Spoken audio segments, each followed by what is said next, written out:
Welcome back to another terrific episode of Sunstriders Phase 2. This is episode 29. We'll be picking up right where we left off. This is a FFG/Edge Studios Star Wars role-playing game campaign.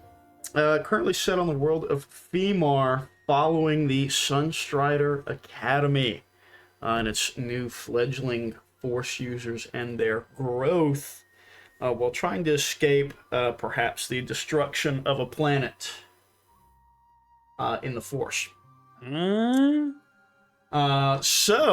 Last week we actually swapped over characters. We had two sort of concurrent operations going on. We had one Operation Skim Racer, in which one of our sets of characters tried to go and rescue one of our Academy Masters / leaders, Raz Narubo.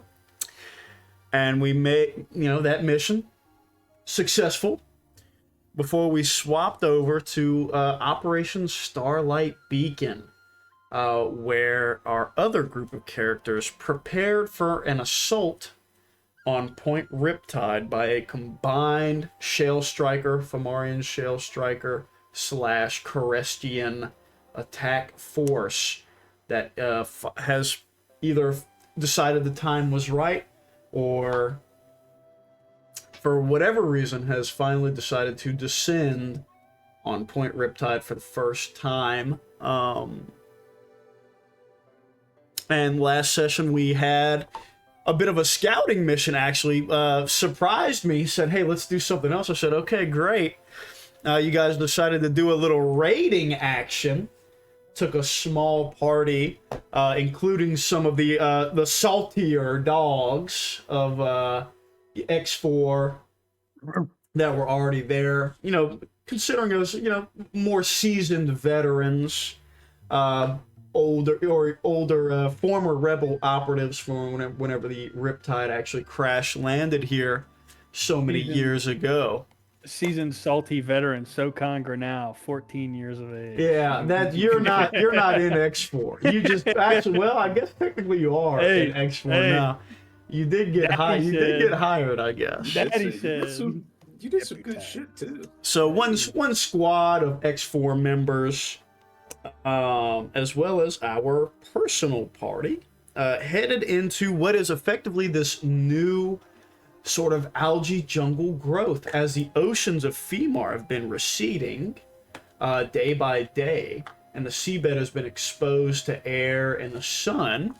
This incredible sort of flora has begun exploding up out of the ground, causing what was once to be a mainly sort of ocean-covered planet, probably 75-85%, has now had these huge swaths of this sort of coral and algae-esque jungle rapidly grow out of the seabed. So we conducted our little raiding party to try and find this Shale Striker camp. And we could see the glare of the smoke columns of some campfires.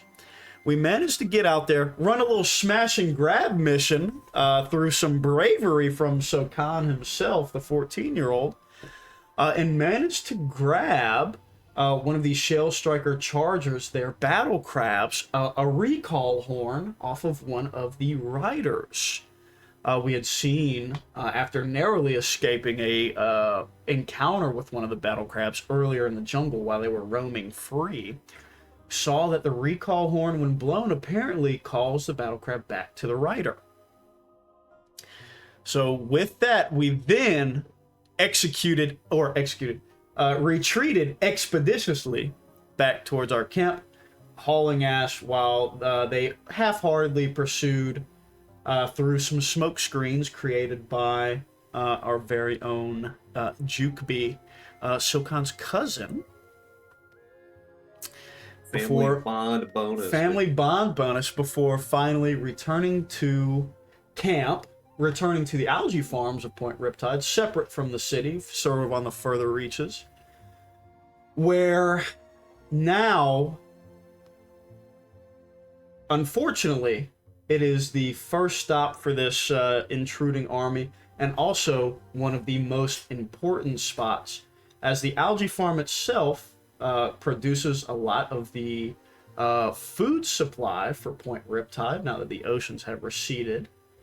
And on top of that, while our focus has been elsewhere, the scientists and schoolhouse types have discovered a little electrolysis of figuring out how to convert and separate salt from the seawater and things like that to produce electricity in a bigger way, thanks for Star Wars science and things like that, specifically from the Gorshon feeders that have moved into the algae farms.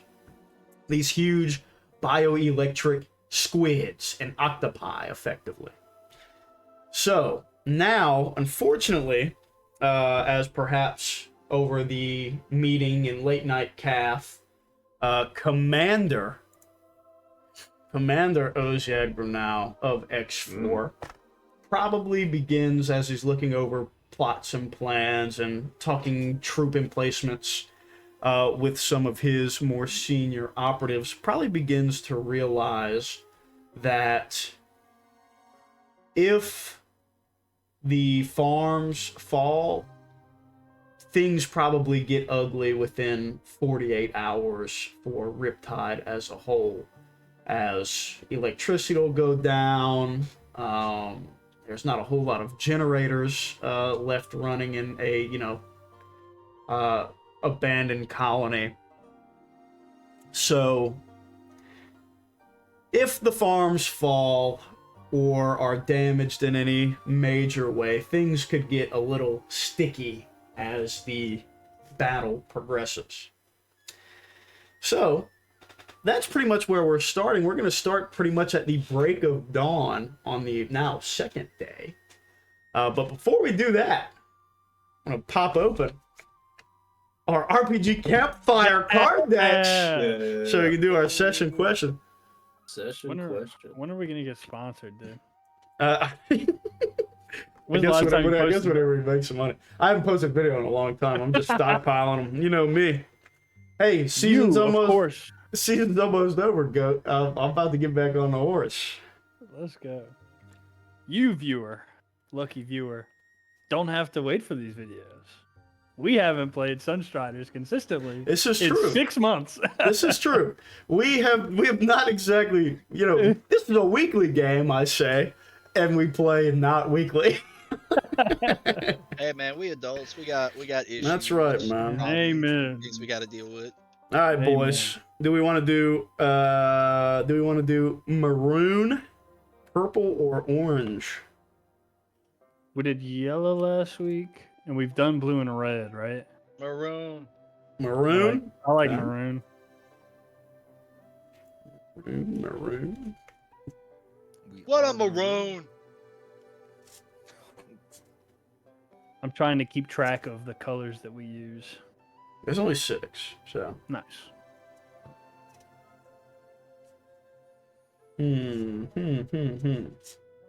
What is maroon? Moron. Your past is maroon. Like it. Oh, here we go. I like this one. I'm a fan. So, session question, episode 29, phase 2.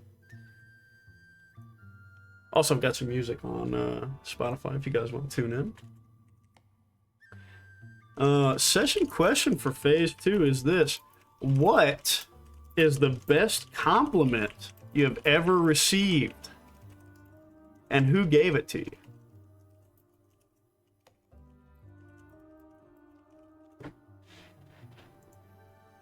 I got one. Hey man, Let me. keeping it relevant. Sookaan's Hold on. the Hold best on, compliment. Hold on. Okay. So I can write all this important shit down and weave it into your character arcs later. Okay, go. Huh? Let's see. So the best compliment Sokaan has ever gotten was from his older cousin JukeBi after their sparring session with Mezani in the Sandbar Enclave, where he bested his older cousin. It's not often that that Sokaan gets praise from authority figures or elders, things of that nature. So that's a big one for him. Tuck that one in. He's gonna be thinking about it in 10 years. Very good. Go ahead and roll your destiny point. Yay. And popcorn us to somebody else. Did it roll? I Oh, see it. it My logged shit me usually out. freezes though. Yeah, I refreshed and got invalid. What? My There we fault, go. pimp. Let me I'm not an invalid, dude. Let me refresh as well. Oh, log me out too. Maybe I had a little There you baby go. I see update a or light something. side. Table. One light side. All right. Yeah. Oh, it also reset the the force points I removed earlier. Okay, 1. Nice. All right. All and right. who are you throwing it to? Let's go to Oziad. I want to learn about. I want to learn about Dad. Ooh, I think for Oziad, what was it? The best compliment? Yeah, yeah. I think it would have been probably like right when they got stranded from Talia, Oziad's wife, mother of Sokaan. Let's see. Been something like you care too much for other people, or something like that. And then it was like quickly followed with, but not enough about yourself. Ooh. Man. You guys know those subtle foreshadowing TikToks? Oh no. Mm-hmm. What a crazy one this could be. Very good. Go ahead and roll your destiny points. Ooh, hey. We're gonna need them, boys, so that's good. And go ahead and pick your popcorn. Also, Noah won't be able to join us tonight. If you're a visual watcher, you'll see a photo from years past in his webcam's place, as we are known to do. And let's throw it to Will. The best compliment that Kahl got was from Tim Jin whenever he had whenever they had first started training. Tim Jin had told Kahl that he has a special aptitude for the Force and that he sees him going a long way. Which it meant a lot to him just because his dad was fearful of his powers initially, so he had told him to keep that type of stuff to himself and not let the rest of the group know whenever they were with the rest of the with the commune, the guys that were fighting. The soon. Terrestrians. Yeah, the Terrestrians. So yeah, it made him feel special and made him feel more important. So, Will, I have something I want you to think about now, because you just laid a very important brick, I think. Yeah. Which I know it's been a while since we went to Karastman. It's been like 6 months. Yeah. But, so Gaston is the class of, force users for the Carestians. Yeah. So having that tied to Kahl means that he did get discovered at some point. Yeah, in my initial character introduction, it was during a hunt him and his father were a part of because, what was it? It was like this, I don't know, I'm not good with the species, but I'm gonna say it was like an antelope type of thing that they were hunting, and he had thrown out his boomerang and it was gonna miss, but then he had ended up using move and had actually gotten it to make the strike, and his father noticed, and then that's when they ended up having that talk. See. Now, would his father have turned him into the Gassan class, to the Archon? What do you mean? Say that again. I'm sorry. So would we'll talk later. We'll have to go more. We'll go more in depth. But go ahead and roll your destiny points, and All right. we'll toss it over to Dom after that. Come on, light side point. Please. No. I can't lose Thalen City and Point Riptide in the same night, man. Whoa! Spoiler alert. Garrett won't remember. That's true. What'd you say? That's like 5,000 pages later. After Just you the start. wind 5,000. Yeah. 13. All right. So, Oh. JukeBi. JukeBi's most endearing compliment was probably from a nondescript family. It was multiple people giving him generally the same compliment when he first built one of the first timber frame homes in Point Riptide, and the family said that they finally felt safe, that they were protected from the outdoors now, and that it felt like really a town, that they didn't have to sleep in the jungle no more.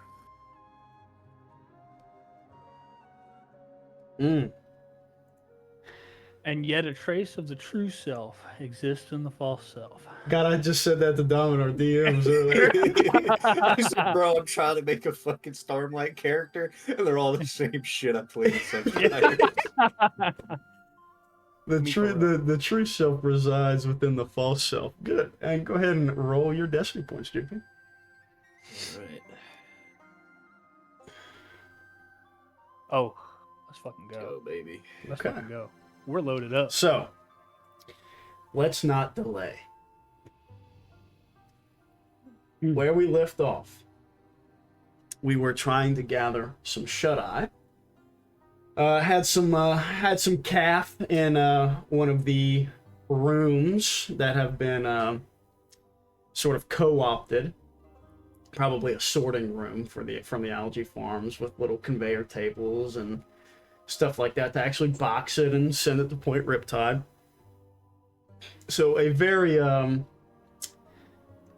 ramshackle operation center. And we had gotten back in the wee hours of the morning, probably 2, 3 in the morning, 4 in the morning, before the sun had come up.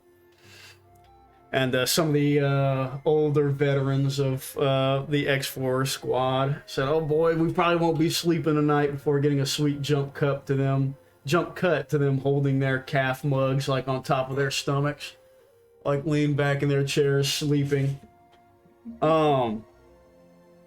But we will, well, before we actually jump into it, does anybody have any questions about the actual farms itself, like what it looks like, what the edges of it look like? Does anybody need any clarifying information? Do you have like a general map of it? Or I is it just kind don't. of like, okay. And this is, go ahead. Oh, you.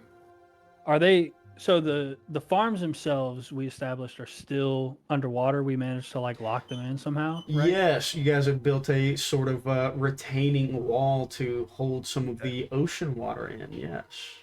Are there any Gorshon feeders still in it? There are, yes. There are a few of them, past just the one. After one of our first sort of youngling missions was saving the Gorshon feeder, actually. Yeah. And discovering that perhaps we could have a bit of symbiosis with it, and have had some others appear as well. So now there's a few in our little large retaining pool. And definitely, I think about driving down I-10 and seeing like the flooded rice fields. Mm-hmm. So Oh, yeah. think that scale wise. So it's a lot of area. Do we have fortifications here? There are probably some. As a matter of fact, we have had some time actually. So JukeBi has been working on it. So, as a matter of fact, JukeBi, go ahead and give me a mechanics check, a hard difficulty for me.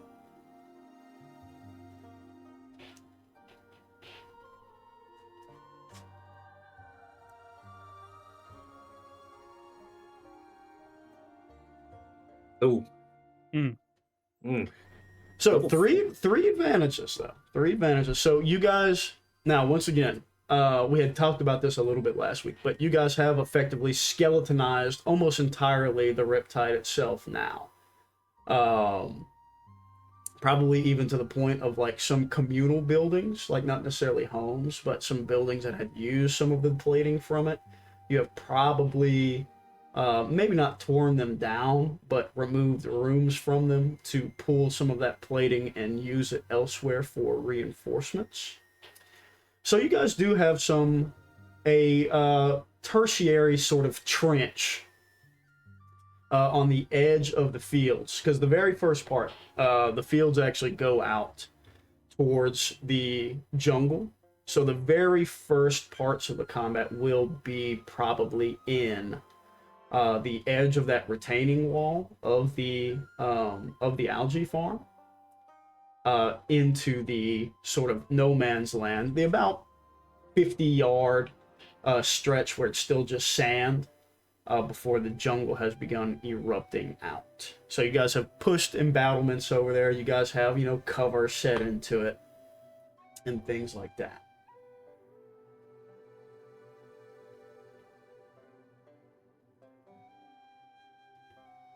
I had a question.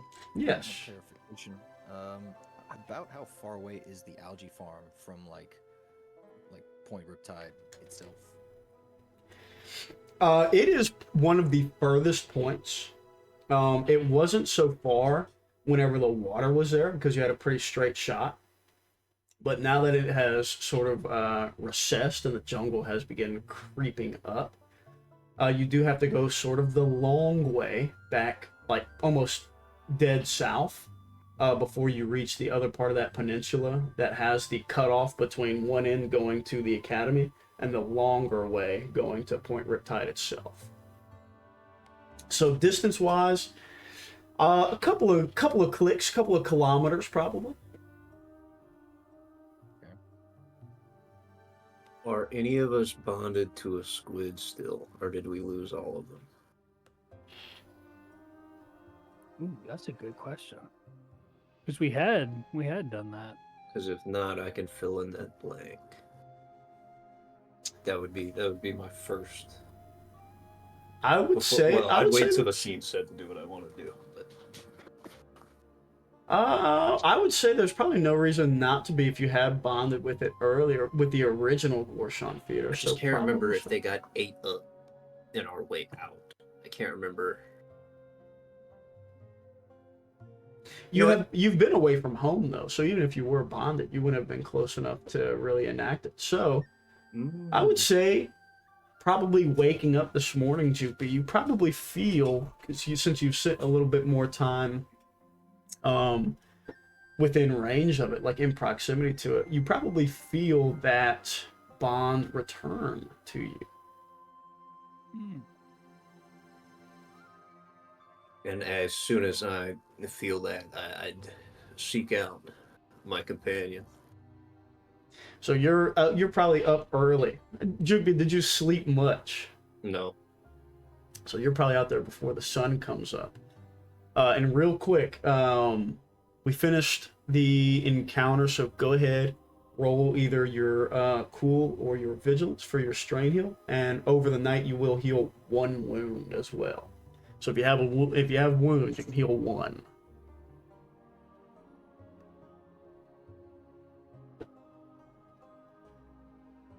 It's 1 strain per. Yeah, 1 strain Success? per success. Yeah. Ooh. Healed up, baby.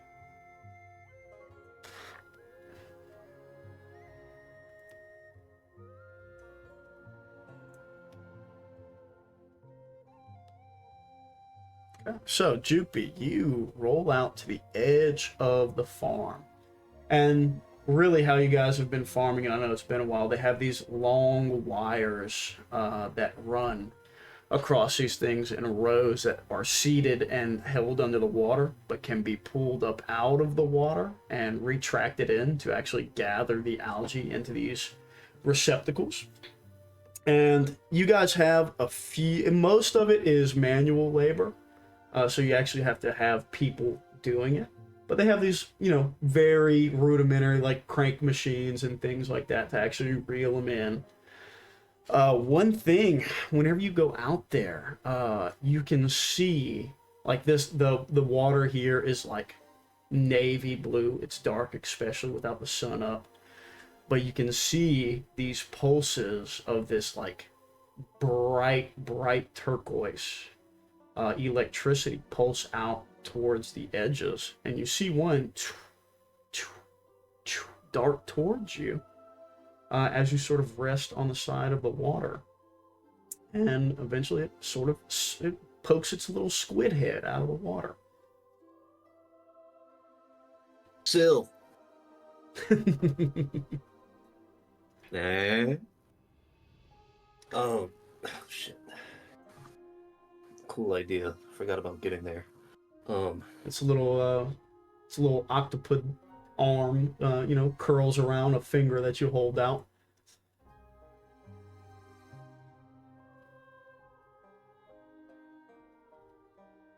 Do you know what's happening? Can you feel it?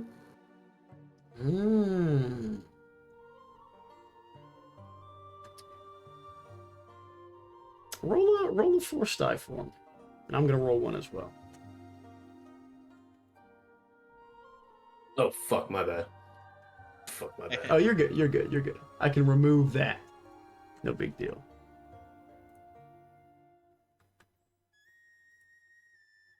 So, JukeBi, you're actually Wait, did I... No, no, you can take the lights. Oh, did you just No. I just clicked the lights. I didn't even roll the dice. Okay. Very good. So, whether you draw on this or not, you can feel that it's a little timid.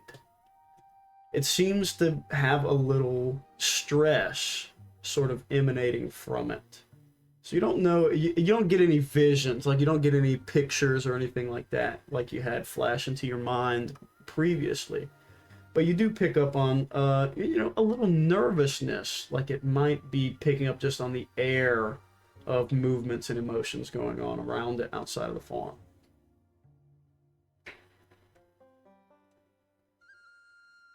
I feel the same. I don't know if we can stand to this. There's got to be another way out. Another way, something we're not seeing. Because I don't see it. I don't have any answers. Yeah, we can hold out as hard as we can, but their power.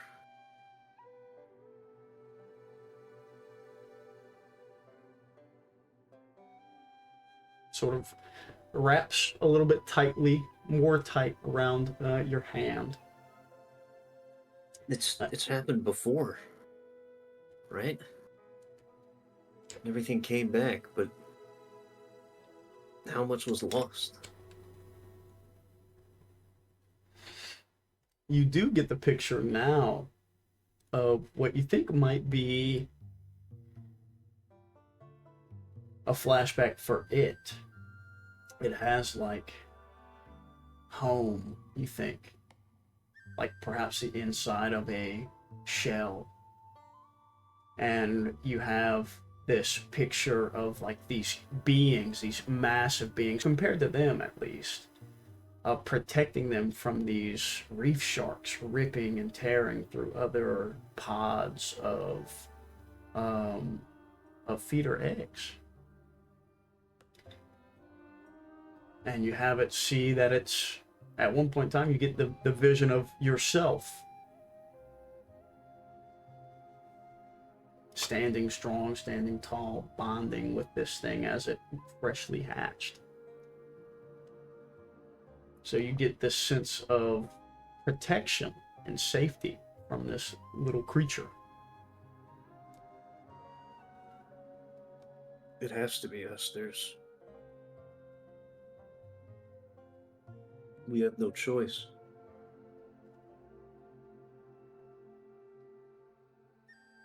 I just hope that we can. No. Give it one last squeeze, and then get up to go. And you see it dart back out into the closer to the middle of the farm. A little bit of time passes. Eventually, the sun begins to crest over the horizon. Just the beginnings of dawn. Light is still low. But as it does, you hear your own horns begin to call from some of the X4 sentries. These long, billowing calls. And from the people inside, they begin to stir. X4 members begin to stir. Oziad, anybody still maybe perhaps resting or otherwise preparing, know that you are being called to arms. As perhaps one of the sentries has seen somebody come close enough. I'm gonna sprint to the battlements.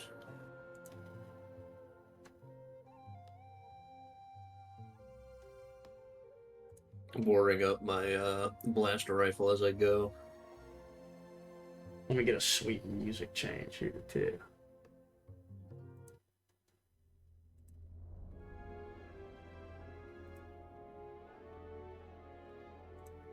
All right, so I guess I'll ask you guys, where do you guys want to be? Or is everyone heading to the first pair of battlements? Oziad probably will jump to you as the guys that were resting, all the X4 members that were resting, jump to their feet. Some calf spills across the floor. They gather their gear and sort of look towards you for orders. I just like stretch the shoulder a little bit.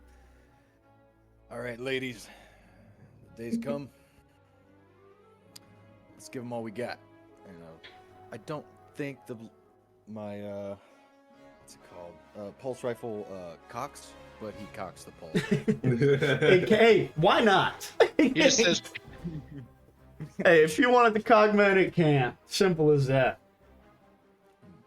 So, we get the sweet scene of our much smaller force, probably a few dozen, rushing to battlements early. And we get the sweet scene of you guys rushing over there, down some of the strips of land in the algae farms, through some of these little loader docks to get to the holding wall. And we post up and take positions, very much, Empire Strikes Back on Hoth sort of style, of all of our X4 members getting their rifles or pistols ready, sliding into place, getting ready against the embattlements. As we're going there, can Oziad do kind of like a inspiring speech type of thing? Like, we are the first line. We have to hold as long as possible. do it. Yeah, I don't even know absolutely. why you're asking. You Yeah. Give me some. Yeah. Absolutely. Give me a leadership. Chef. Give me a leadership check. And these are guys you have worked with for years, so it's going to be an easy check. 1 purple.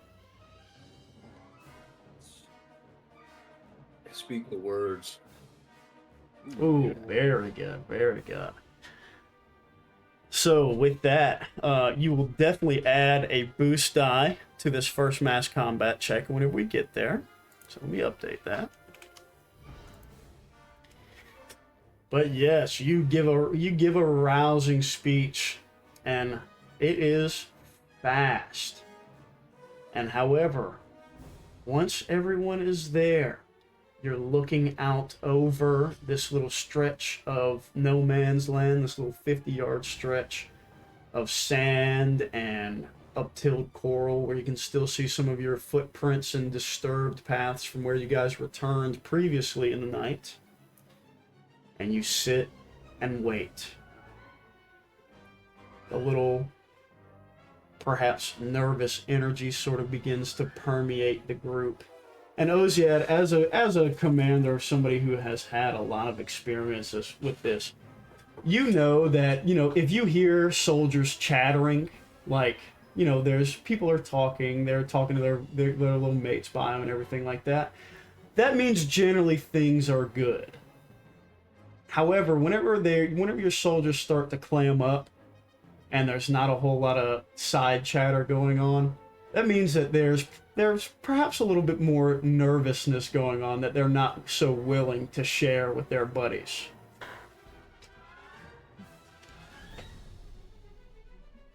I use my macro binoculars from my position and try to survey the field. Absolutely. Give me a perception check.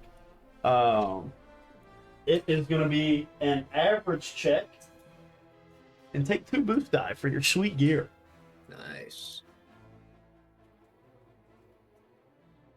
Holy shit. Wow. You do have 4 advantages, though. Holy shit. Minor change in the environment? Mm-hmm.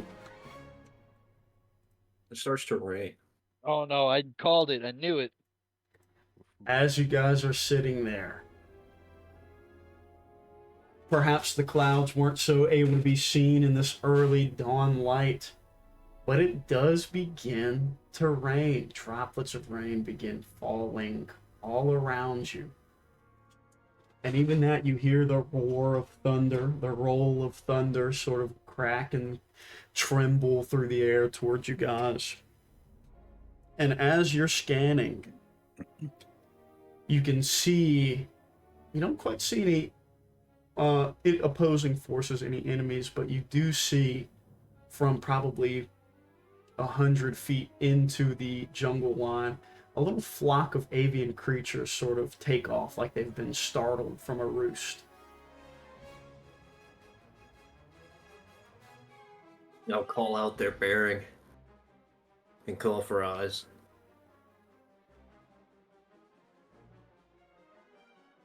They say what? Northwest, 270. Something in the line. Uh-oh.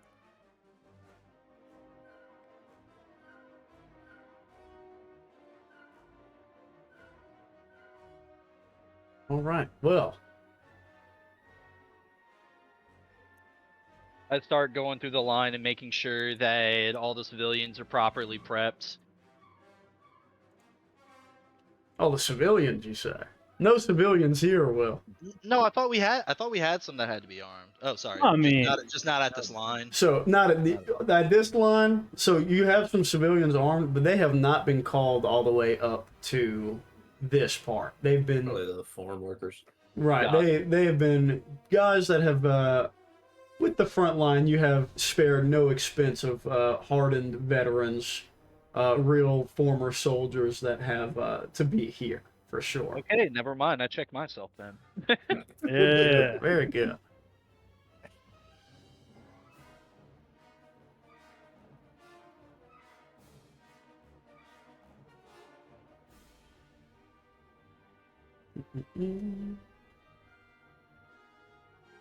Hey, Dad. Yeah, what is it, Sokaan? We're gonna win, right? Kind of smirks, like tussles the, what are they called, Montrails? Yeah, Yeah. yeah. We're gonna have to, bud. But hey, I don't want you getting out of my sight this time. No heroics on the front line. Okay, I'll do my best. I know you will. Could we shouldn't we have some of the other Sunstriders here with us?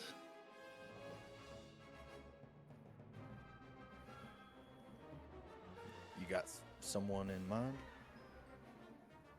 I don't know. I mean, Don't we have just about everybody here? Not from the academy, I don't think. Yeah, I don't think we're academied up over here. They'd be at the point defending the Baffertree. Now, as you guys do say that, though, a very, very swankery, swaggy Tognoth slides into your embattlement with you. Oh, sorry I'm late, boys. I didn't quite hear the horns. You That's must the have Timjin. been pretty tough. Kahl, good to see you. Good to see you too, Master. It appears that you're not as hungover as you normally are. This is good. Oh, I'm getting better at hiding it these days. Jesus Christ. And Tenjin does have his long battle blaster rifle, which seems to be his only armament visible. Okay, so guys, for mass combat, I'm about to make the first mass combat roll as this powder keg is about to get popped off the top. So, this is how effectively it's going to work. It will be 3 phases. And well, I say it's 3 phases. Effectively, it will be the first 2, 3. So best of 5, effectively, for these phases. And it will be about roughly 10 minutes per phase. So we're not going to be in initiative necessarily. Everybody will have a chance to act and influence the scene. And then after all 4 of us go, we'll resolve that and get into the mass combat roll again. And the dice will be altered due to your actions and stuff like that. Okay. So everybody knows what's at stake. Yes, go ahead. What's up? Real quick, would Sokaan need the stats for the blaster pistol I gave him? Like, will that end up needing the stats for it?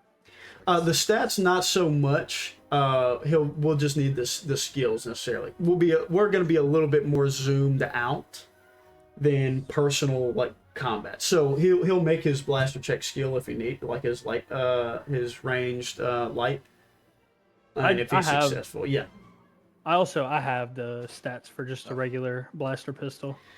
Yeah. Let's say renegade heaviest. Oh, that's a gave me that's a motherfucking thing on it, cuz. You gave me yours. Okay, I have it. I'll copy it from yours.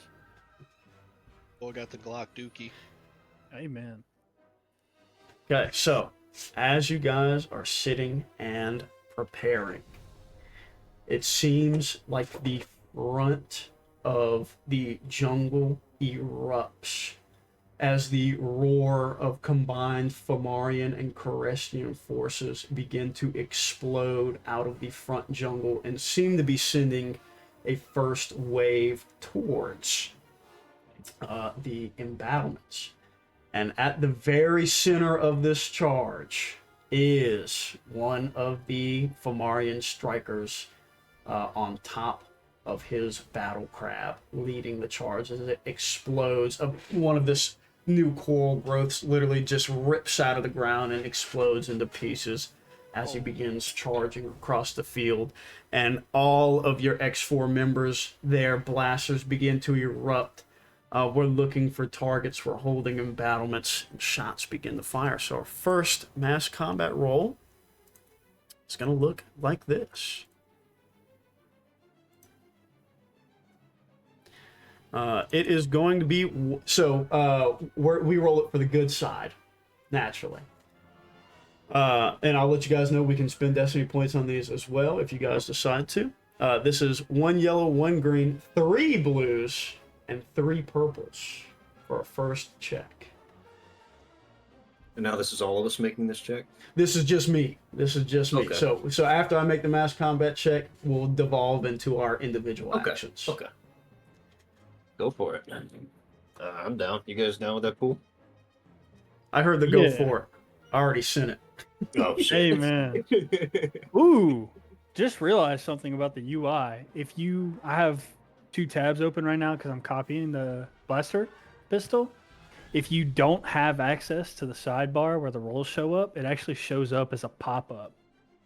Like the roll. It'll show up as a pop-up. Really? It's pretty cool. Nice. That is cool. So, So we have 2 failures, 2 advantages, and a triumph. So, what this looks like here, as they roll out and they explode from this jungle, automatically, the first thing we realize is that we are outnumbered. It's probably about 3 to 1, without a doubt. Now, Yikes. you do know that we have the technological advantage. We're on defense. We have blasters.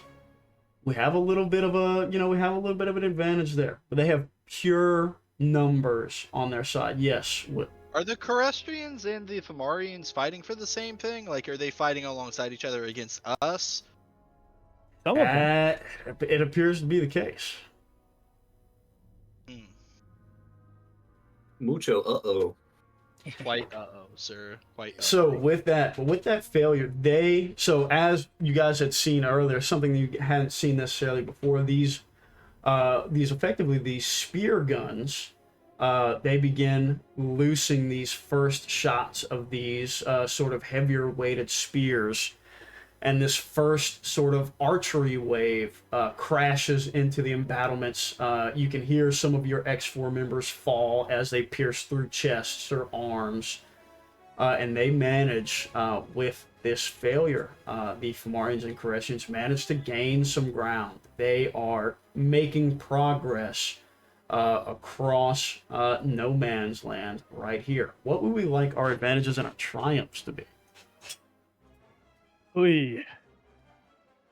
I would like, if it pleases the group, the triumph to be that the crab riders went into the spike battlements we had made. Like, the traps. Ooh, we can't. Hey, we do have those traps set. Okay. I like it. So Slow them down at least. So as this first charge, and Oziad, you see that how much gain they're grounding. You feel that sort of stomach drop moment. And JukeBi, you are sweating. You're like, come on, come on, come on. And you see the crab take its first 2 fast steps over this pit, and the sand falls away, and the crab crashes into this first embattlement this first trap that you guys had hidden. So I will go ahead and make a roll for it real quick. Watch too many squares march at each other across the line, dude.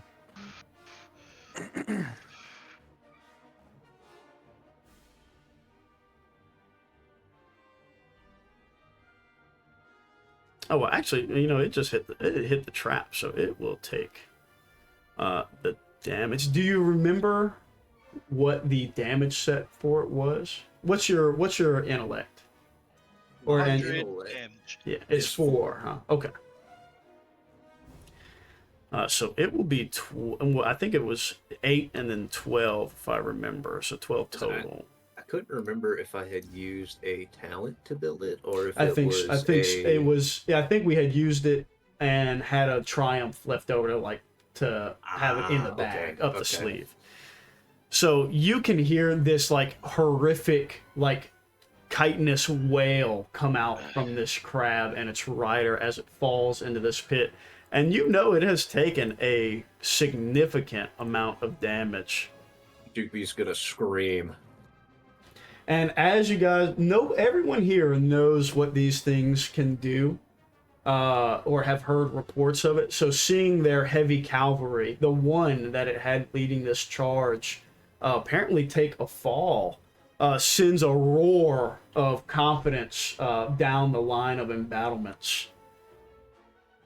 So, 2 advantages as well. Anything in particular? Do we want to boost die? Do we want to do anything of that sort? I'm cool with a boost die unless you guys have a... Okay. Do we want to hold it for the next mass combat, or do we want to use it on somebody's check? I like the mass combat. Okay.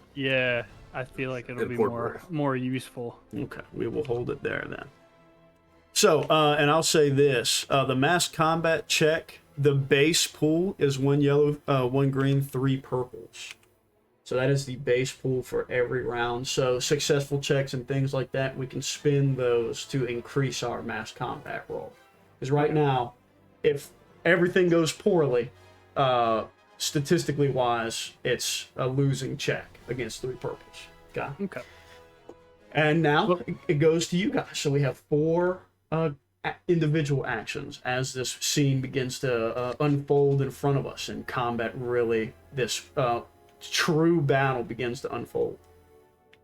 Ooh. Oh my goodness. And I'll say, since they're in no man's land, it's about medium range. The furthest a guy could be is medium range from you, from the balance. I could take the first action here. Okay. I am going to use. I'm going to purvey the battlefield. Kind of see how these guys act to this fall, and I'd like to use valuable facts from the Akeo tree. Ooh, okay. Once per encounter, perform valuable facts. An action: make an average knowledge check. If successful, add triumph to 1 ally skill check during the encounter. Now, is that a targeted? Is that It I give is, it to you it and then is. when you roll it, or is it? It is, after yeah. the roll? So it adds to the roll, yeah. Okay. So you successful, you add that triumph to whoever you want to give it to, and that can be mass combat in this role, in this case as well.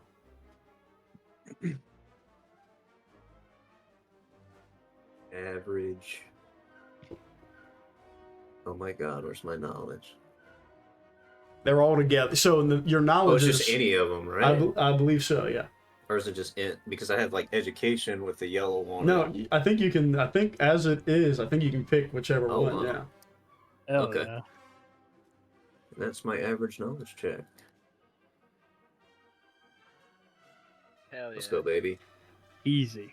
Would like to add it to the mass combat check. Okay. Now,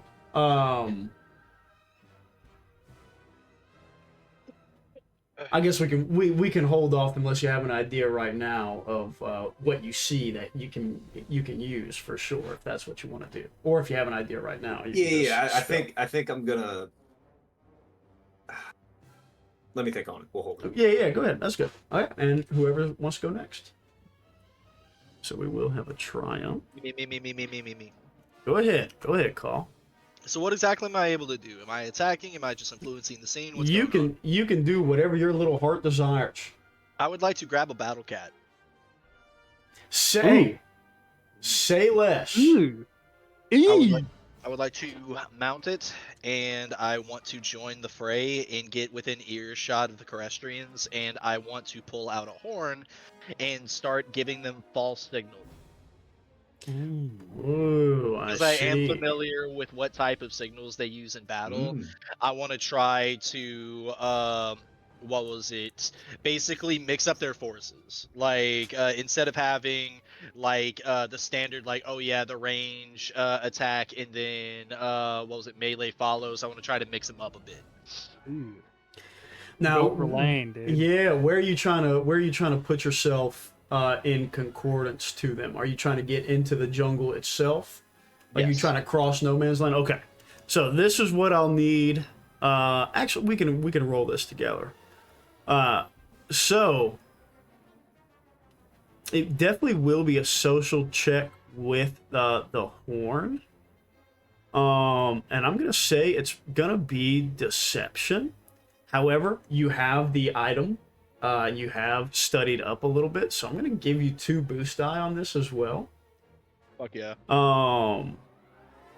And I'm gonna say it's an average check, but you're Okay. gonna have 1 red and 1 purple because you got to get across no man's land. Okay.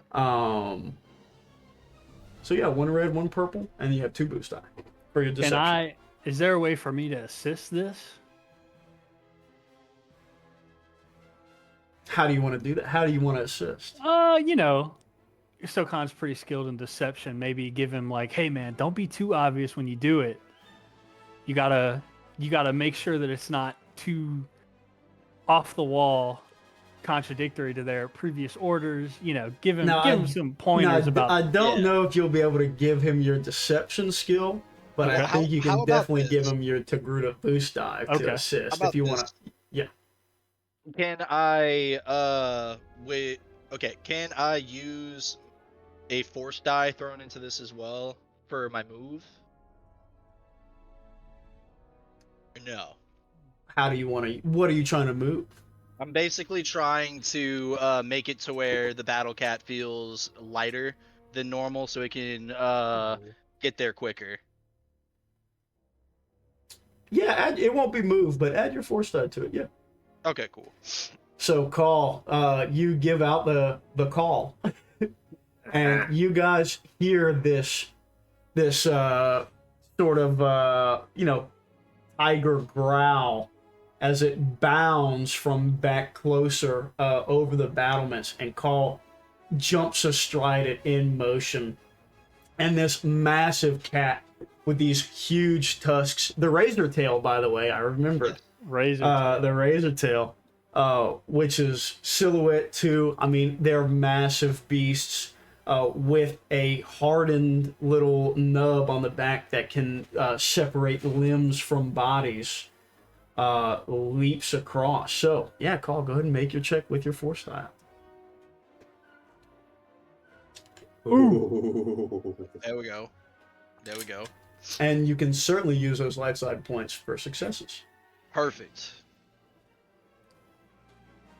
Okay, so you guys see Kahl rip. Do you have a name for your razor tail? Texa. Ooh. Ooh. Ooh. Texa. Very good. Very good. Very good.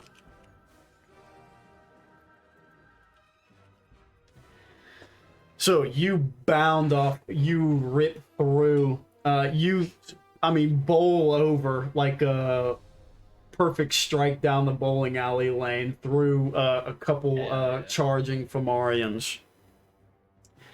And you make it in, and you're able to while the razor tail mainly is able to stay away of its own accord. Takes a little bit of extra handling. But you begin giving off decoy calls. That will certainly help for the mass combat check. Hell yeah.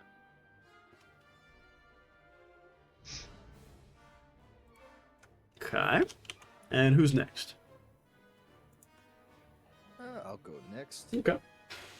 So having the pulse rifle, I think Oziad thinks we gotta thin their numbers a little bit.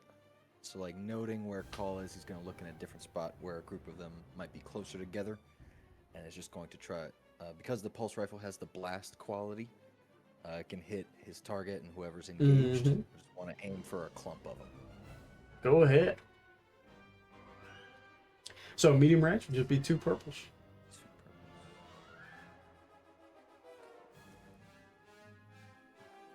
Oh, and I'll aim. You for can certainly do that. fire. Absolutely. I mean, Let's fucking go. success, 3 advantage. That's Very good. Base damage. And only takes 2 advantages to activate blast as well. Yep. So, Oziad, you mount this thing on the top of your embattlement, your little barricade, and you start letting loose. You're trying to concentrate fire as well to anybody who can hear you on your side, and you can feel multiple different groups of your X4 members begin focus firing, and you are whittling as one of these groups, looks like Korestians and Fomorians mixed as well, starting to get close enough to be in more dangerous range with their spears and boomerangs. Getting close, beginning to pull them, and you guys begin a surgical lancing of them. You send them diving for cover, and your pulse rifle itself begins ripping people off of their feet, tossing them away. Sand's getting blown up out of it as well. Just absolutely torching this front forward line, and they're beginning to take a little bit more. They're taking heavier damage here for sure.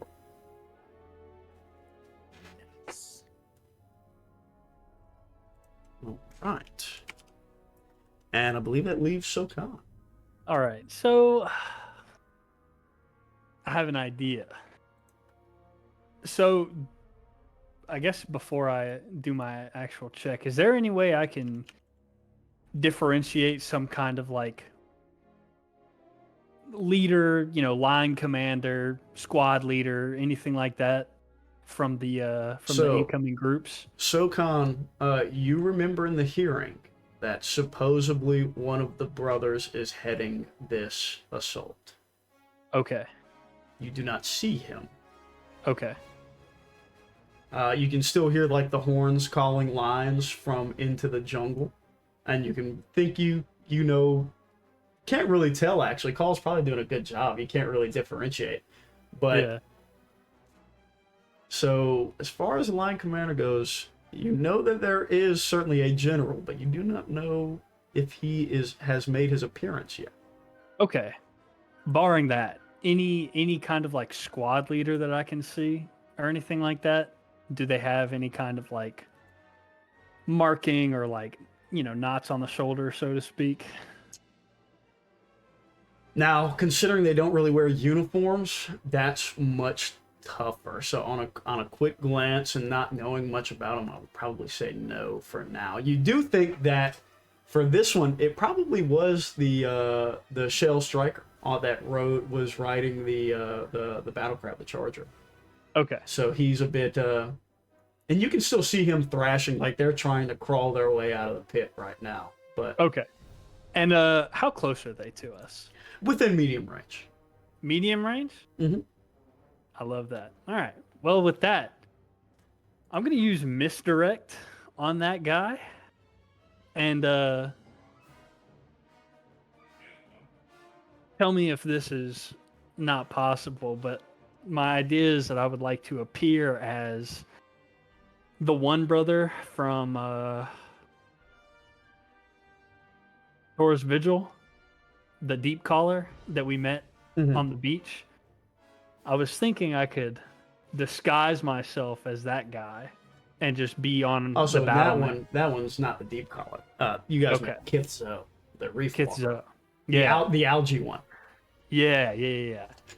I would like to, I don't know, just freak him out, maybe put his squad in more disarray than they already are. That's the idea. All right. Well, you go ahead and roll your force die to see if you can do it. You will need 2 pips here Okay. because you gotta get the base power and the range upgrade. Yeah. Ugh, fuck, man. There's no way to upgrade this. All right.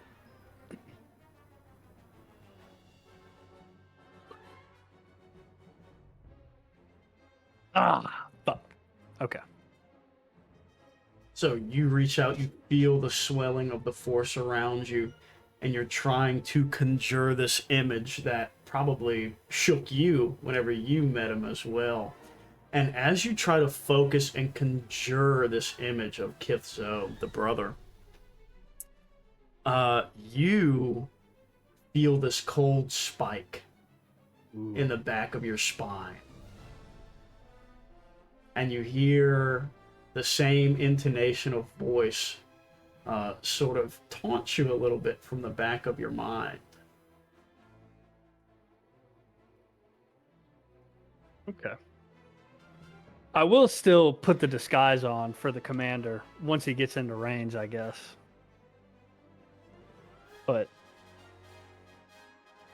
And then can I commit my force die to that? So you actually have to commit 2 force die.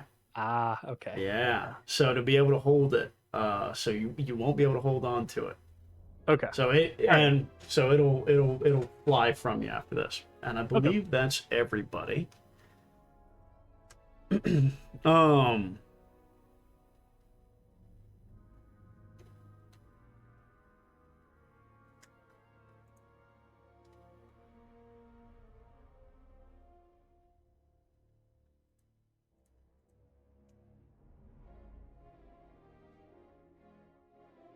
I do need to make a roll for one of your party members real quick, though.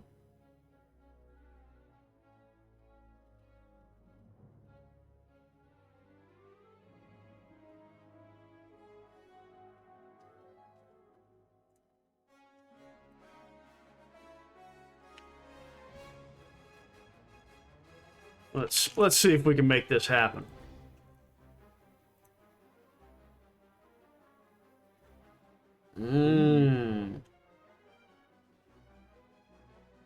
I'm spending it, dude. Hell yeah. Okay, That's so what Gazir would do. yeah, so Gazir pulls onto the floor. You guys can feel the force, the flow rolling off of him as he erupts some of this jungle growth that you're seeing further ahead by your embattlements, shoring up your defenses. Ooh. So that will add one more boost die here. Okay.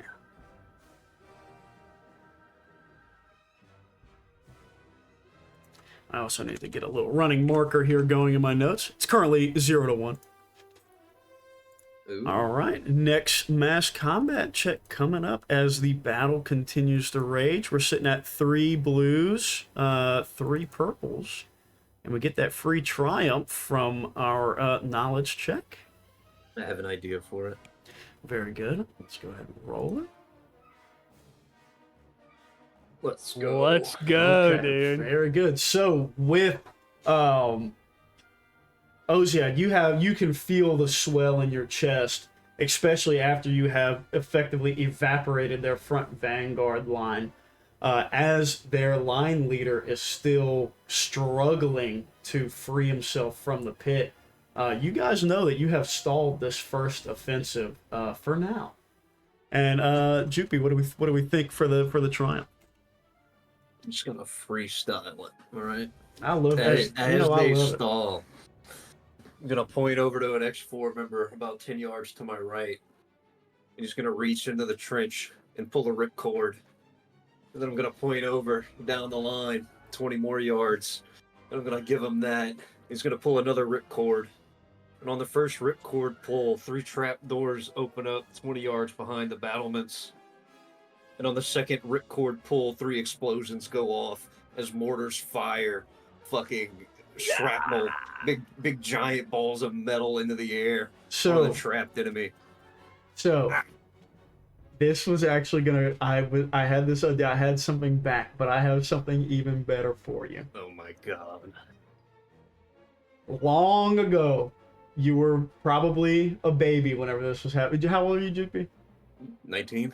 Yeah. Ooh, you might not. You might have been in utero actually. Holy shit! Whenever the Riptide first came under siege by some of the first reclaimant forces and their sort of ex-imperial forces as well, there was a lot of gear stealing going on as they were starting to broach that. And I think you guys have probably cobbled together a couple artillery cannons from some old like Lambda shuttle pieces, some old surface-to-air blaster pieces as well. So these from 30-year-old Galactic Imperial gear have cobbled together these howitzers effectively. And these hidden embattlements from on the edges of the water, like on the top of the retaining wall, open up, and these globs of red energy, these red blast fires begin just absolutely lancing towards the jungle line, and huge explosions begin going off. So, that triumph, now that we have revealed another technological increase, that will give us 2 yellows. As our technology gap continues to increase. Oh, whoops. So that'll be 2 yellows. Fog Battery Commander JukeBi. Now. Come on now. Come on now. I had to get some Chris Whaley going, dude. Hey, amen. More heads on 4 heads, baby. And you guys can hear the whistling of this, of the heavy, sort of sticky blaster bolt energy, this turbo laser energy, straining decades-old power packs as you can and just huge swaths of like this jungle landscape and sand begin just erupting everywhere. Are they shooting over us? Oh, absolutely, yes. Oh god, that's fucking sick. All right, so we're back to our individuals. All right. So whoever would like to go first. Any ideas, gentlemen? What's can we get a status update for the battlefield? Like any advancement, any Right now, you guys have stalled the advance. Okay, so They were gaining medium ground, range. but you have stalled the advance. Now, it seems like the second line has begun to emerge from the jungle. Troops are beginning to in place, and with this change, with this threat, I've got one little threat here. That's what I'll use. These massive creatures doesn't seem they're not so much crabs. They look sort of like eels, really snakes. They don't really have legs. They slither and they have these massive sort of carapace shields attached to them, and they seem to be sort of trying to slither out to be mobile cover out in front of the line. Ooh.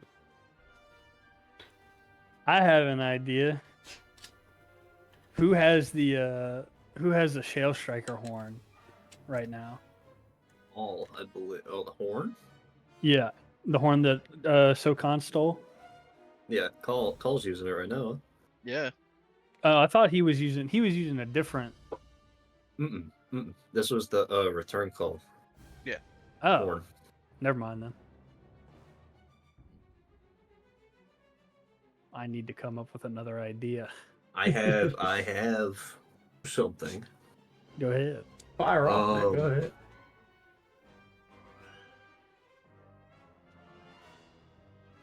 Let's see. I'm gonna use contraption, and I'm gonna swing over to another part of the battlements, open another trapdoor, and pull out a bunch of blaster packs, set them on the side. I'm gonna rip out the fusion generator, and I'm gonna start trying to overcharge the battery packs to make armor-piercing rounds. Ooh, it's some excite rounds, if you will. Say less. Yeah, go ahead and make your contraption roll, man. So that's a hard mechanics check. And I'm gonna flip a coin, boys.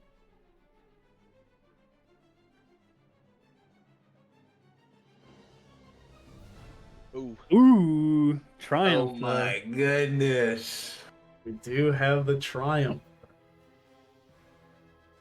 Oh man. So we won't be able to overload them. But with your fusion generator, you're hooking it up. Well, what do you want your triumph to be? Oh no. What do you want your I triumph like to where be? you were going. So with Where that, are you about it? it is not. I will say it won't be stable enough to without dramatic happenstances. Self-explosion and things like that. But I will say you can probably begin shuttling these up and down the line and recharging the spent ones with a little ingenuity to get a little extra life out of the expended blaster packs that come back to you from rifles and pistols and things like that, like a laptop Kahl charging station, effectively. Yeah, I'll start reloading people. And I'll say you put it on a backpack, man. You had a couple straps, little load bearing gear, and you're fucking moving up and down the line, dude. Just pulling spent ones. People are grabbing them out of your backpack as they're charging them, slamming them back in, and just deluges of fire. Keep going. Yeah. Hell yeah. All right. So, no help, no hurt. For the mass combat check, but our technological advantage will stay safe for now. Nah. Who's next? Go ahead. Go ahead. Oh. No, you raised your hand first. All right. I'd like to do a perception check to try and locate the brother that's here. Very well. And yeah, that's all I got. Very well. Go ahead and give me 3 reds and 2 purples. Jesus The room Christ. is empty. Yeah, I'm flipping it, bad boy. All right. Can I aim, dude? No.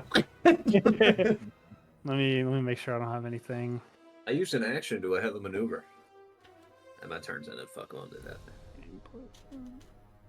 Well, I mean, technically, yes. We're in free form. So where do you want to go? I already had you moving up and down the line. So where do you want to Okay, end up? that'll work for my maneuver though. Yeah. If it's flavored like that, I like it that way. To be able to dispense my triumph. Oh, absolutely. Yeah, absolutely. Yeah. Okay.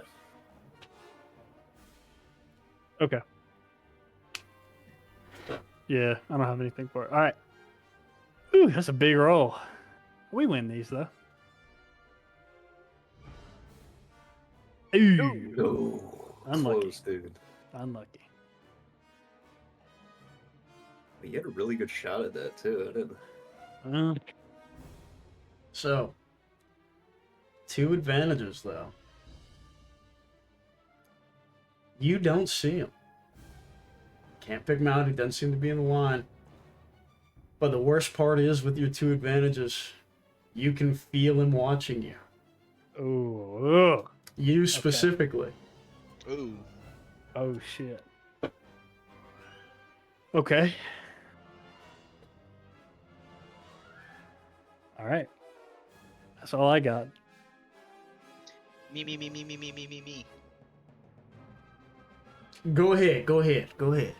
All right. So, looking to cause further confusion among the ranked. Which, first off, before I even begin, what are things looking like in my immediate area where I'm located? You're having to rapidly dodge other forces like moving up through the jungle. So whenever you're sounding, like they're sending a couple of guys to look for you, certainly to try to corral you. So you are definitely in escape mode right now, Okay. darting between the undergrowth, dashing over corals and stuff like that. Do I have view of, or can I make it to the shell striker that is trying to get out of the trap? I would say yeah. Okay. So Kahl reaches within his satchel, and he pulls out a red garment that's it's kind of like a scarf, and wraps it around his neck, and then starts heading towards the shell striker while beaming out on the horn that we've been what do you call it? What's the word I'm looking for? Routed? Not that. The Fomarians had basically turned code on us. But yeah, what do you call it? That red scarf is significant for the Carestrians. It shows the rank of Gassan. I start heading towards the shell striker, and I want to fucking kill him. Very good. Well, what do you think is more important here, your deception or your attempting to kill the shell striker? I'm gonna say killing the shell striker, Okay. probably. Very good. Well,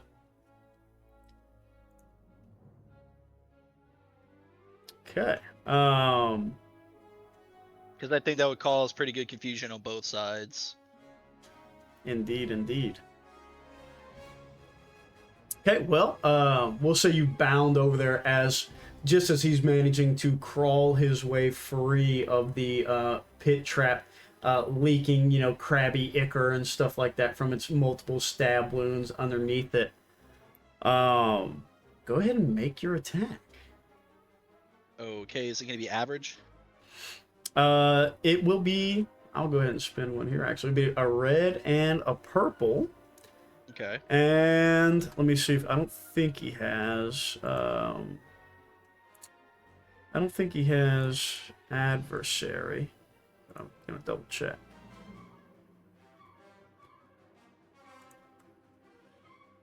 He does not. Yeah, so it'll just be one red, one purple. All right. Hell yeah, baby. All right. All right.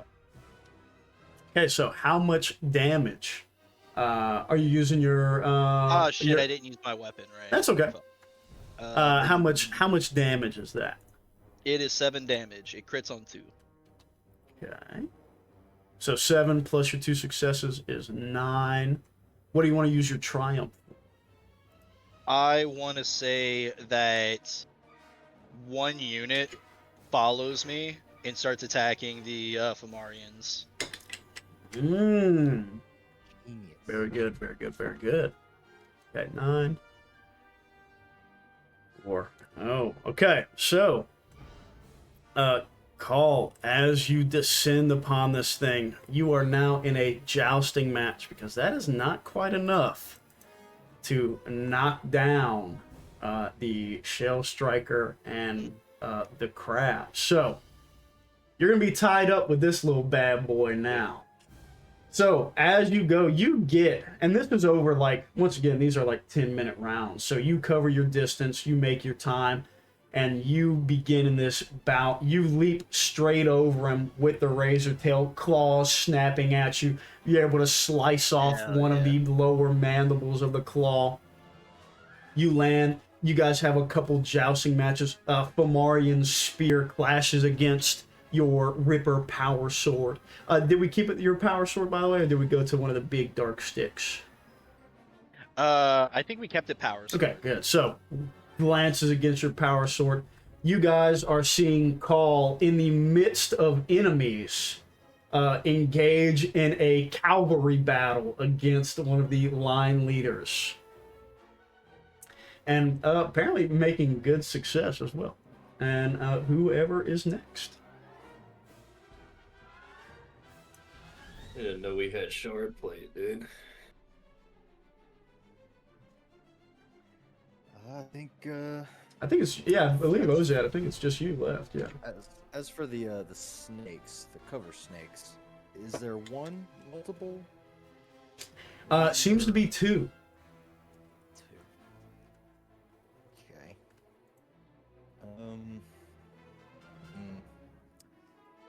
Would any of them be actively taking cover right at this moment? I would say as this battle continues to rage and develop, they're certainly going to be getting into that position, yes, as they're starting to reach the line and try to cover against the blaster fire. So they're starting to get there, yeah. All right. I'll get that one. Kind of try to aim, as close as I can to get under or around the cover, and I'll double aim, take some strain, Okay. and fire off the pulse rifle. All right, hey, it's medium range. That's medium range, just that. Now, oh, so we're attacking the actual. Are we trying to get the snake, or are we trying to eliminate the cover on top of it? I was thinking the cover on top. Okay, so go ahead and add the defense onto it, which will be 2 setbacks for your attack. Oh yeah, we win these. Oh. So, Oziad, you try once again. You give out the call. They're going to use those for cover. Focus fire. You pull over, start blasting. Once again, rounds start focusing on it. But this chitinous plate that lines the side, has been strapped onto the side of these things, is immense. You're seeing blast bolts actually deflect off of it instead of impacting. So they're beginning to go errant and fly sideways. And as of right now, you are hammering it with your small arms, and it's just not, it doesn't seem like it's going to be quite enough at this time.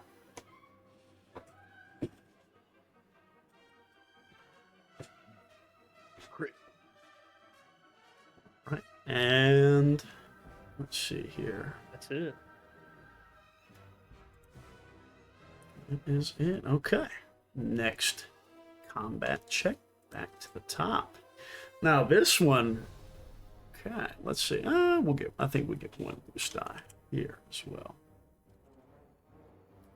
Real quick, is it 1 strain or 2 strain? 2 strain for extra maneuver.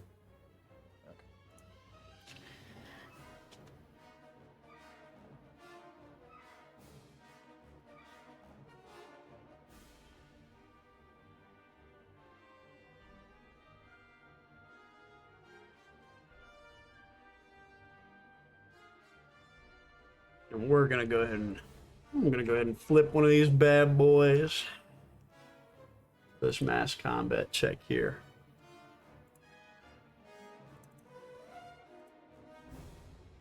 It's 1-1 right now. It's 1-1 right now. 2 yellows, 1 blue, 1 red, 2 purples Oh, baby. for this check. Sound good? Yeah. Sounds great.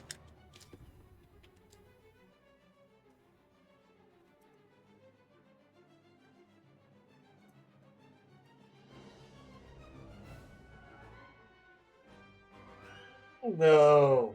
Hey, that's okay. That's for us. So we have a triumph still. What a tight roll right there, though. Mm. All right, 1, 2. What do we want our? Okay, so I'll ask. What do we want our triumph to be?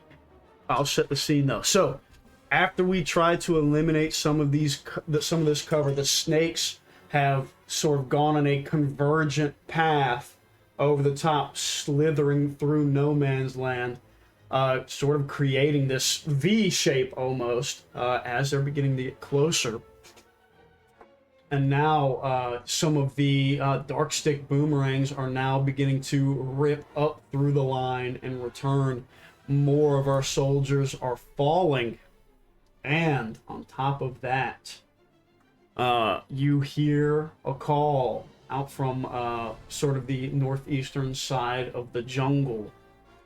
And all the way down on your right line, 2 of the battle crabs emerge on a flanking maneuver, heading straight down the side of your line.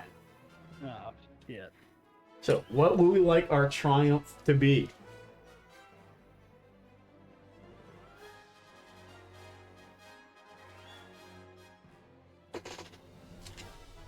Ooh. Well.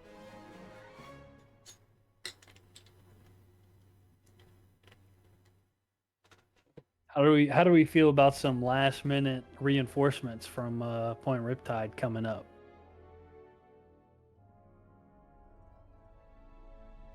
I like it. What if they're Fomorian? Ooh. Ooh, we do have some allies. We do. Some come to join the fray to help protect us. Ooh, We what were if in we their get good some tourist visual deep callers There we coming go. up? Or the original spot we went to. What were The they? Sandbar Sandbar. Enclave. We And did what's rescue our a lot of those people. Force sensitive friend over there. Mejani. Mejani. Her master. Ooh. I like that Ooh. idea. I think that would just be the elder, right? Yes, I believe. Yeah, hers was the elder, I believe. Jin or not. Jin or not. I dig Wait, it. which one, Chris? I think Mejani's probably a little bit better. Sword master. Sort of lightsaber wielder. It'd be a big boost.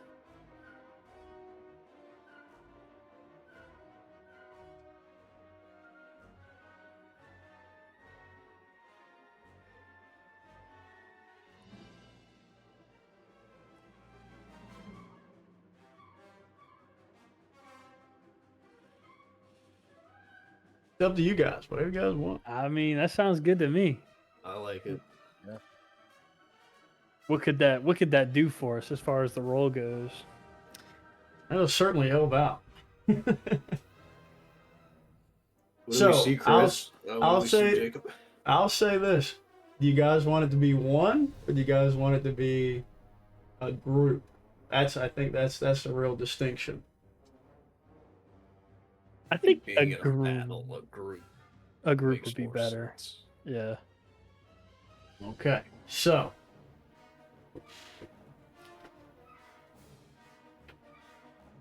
Man, what are those things called? Hold on, I gotta set the scene. A real Gandalf moment. Look to the east on the first light of the third day. Fifth day. Uh,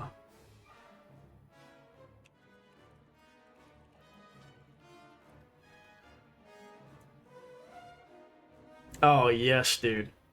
Oh yes, bro. Let me see if I can put let me see if I can put one of these bad boys on a picture table for you guys real quick, dude. Yeah. Oh, do I have to save it? I do.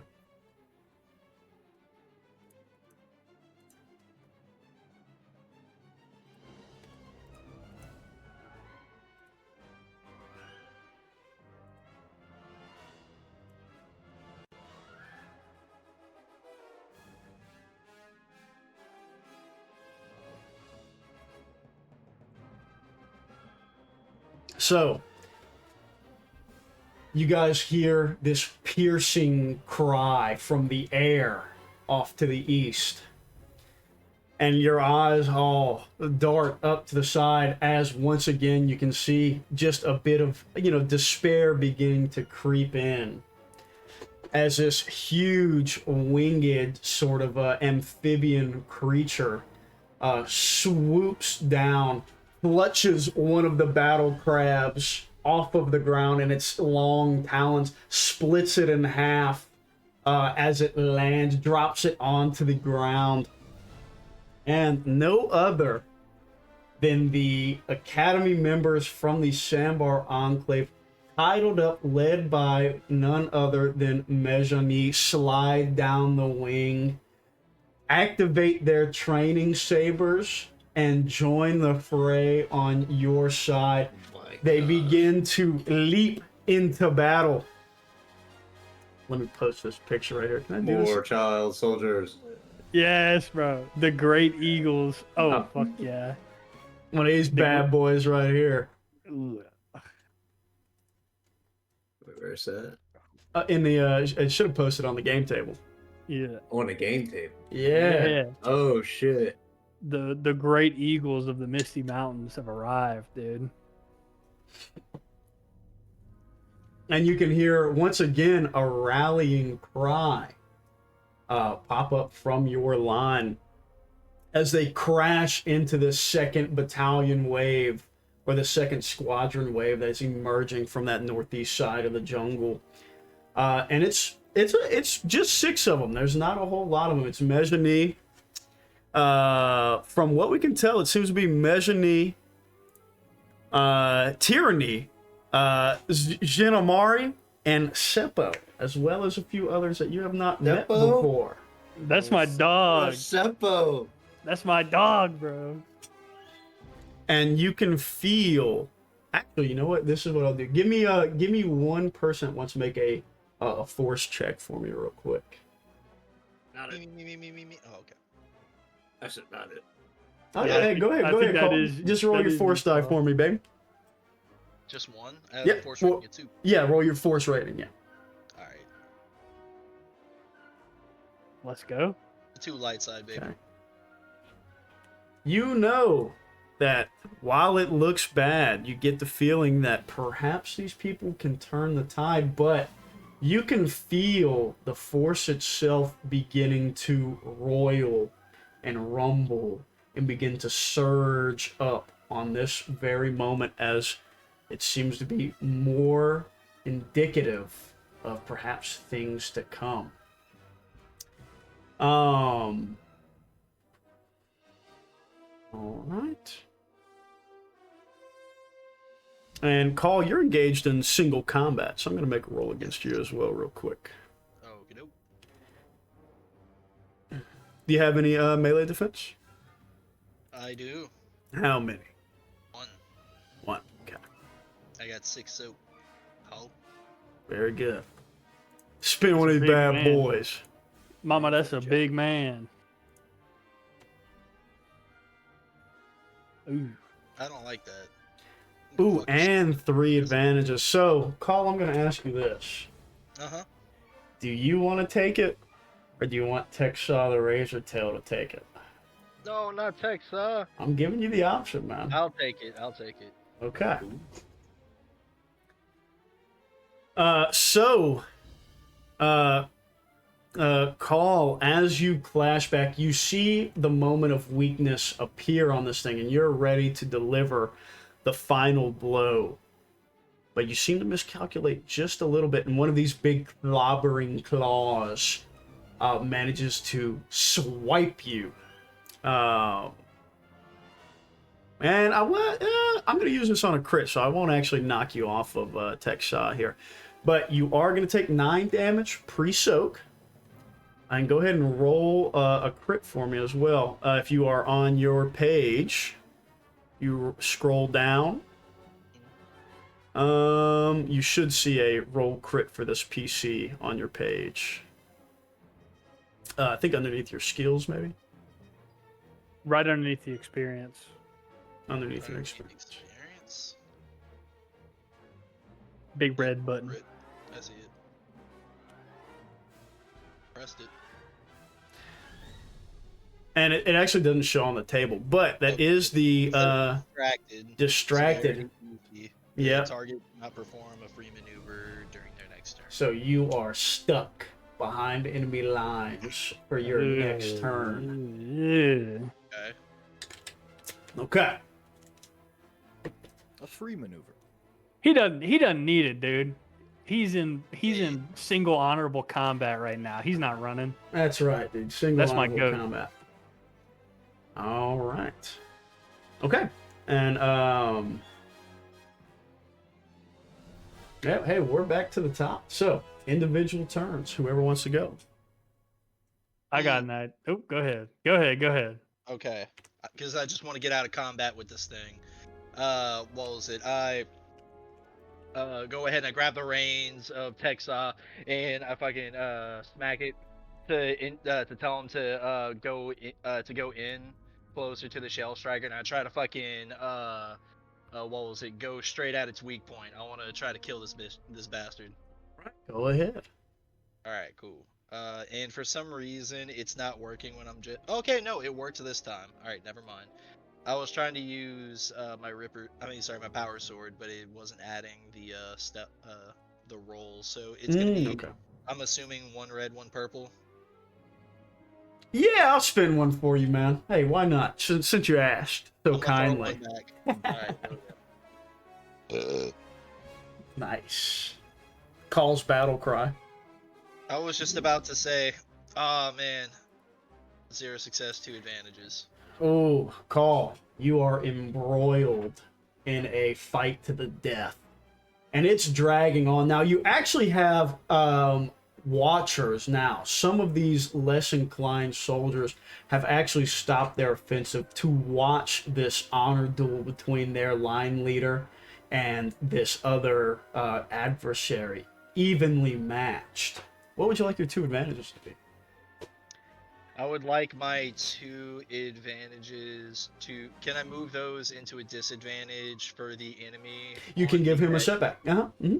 Well, not even that. I'm talking about for the next mass combat. Yes, you can give you can give yourself a boost die for the mass combat. Yeah. Okay, that works. Mhm. And also, I just want to let out a Carestrian war cry as I'm continuing battling this guy. Hell yeah.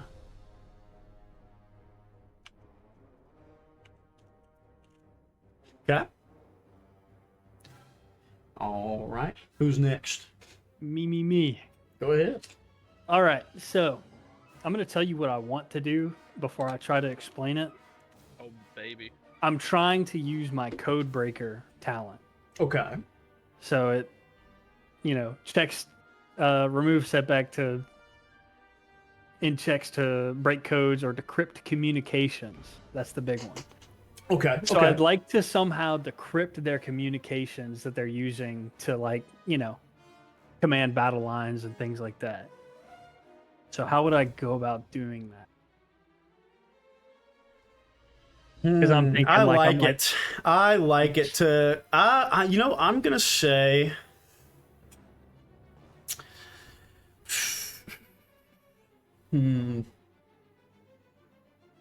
pattern recognition? Yes, Yeah. that's what I'm thinking as Warlines well. for- I actually want a warfare check from you Ooh. right here. And normally there would be 2 setbacks on it. So I don't know how many ranks in code break you have. I have just one. Okay. And I'm gonna say you can also take your boost die from your pops. If Oziad wants to hand it over as well for you guys to have a eureka moment, perhaps. Okay. Absolutely. Can I give him 2 from the Togruta? Absolutely. Okay. And Can I petition another boost die since we have both Fomarians and a Carestrian with us yeah, to maybe help with the yeah, nuance? yeah, to help with the nuance, yes, I'll give you one. And I'm gonna say it's an average check. I'll give you 2 purples, man. Okay. I will of course upgrade. Let's roll it out.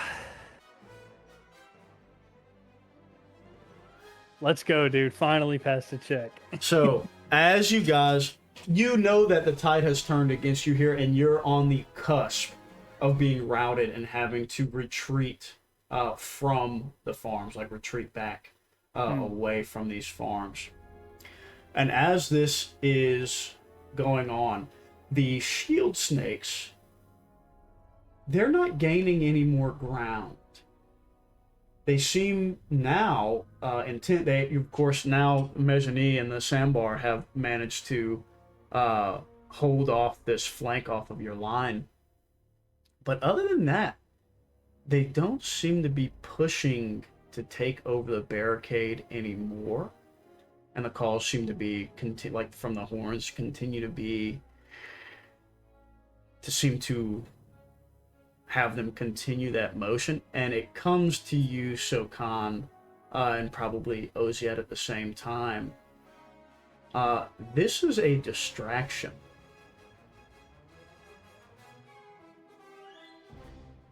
Okay.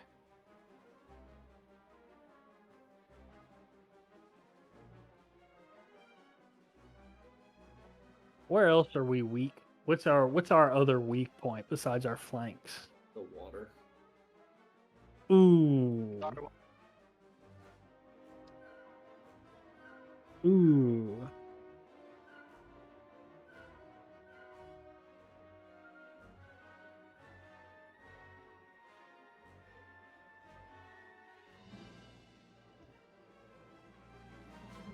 Can y'all still hear me? Yeah. Okay, good. Oziad, we can't punch the shields.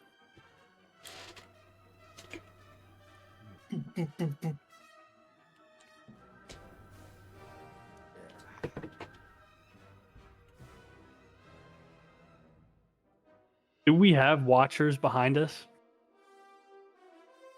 Like, do we have scouts Somebody ought to be rear guard. ranging Big in enough the unit. rear? Yeah, I would say Or yes. civilians, really. I would say yeah. You probably. I would say you haven't necessarily heard anything from. Maybe we should.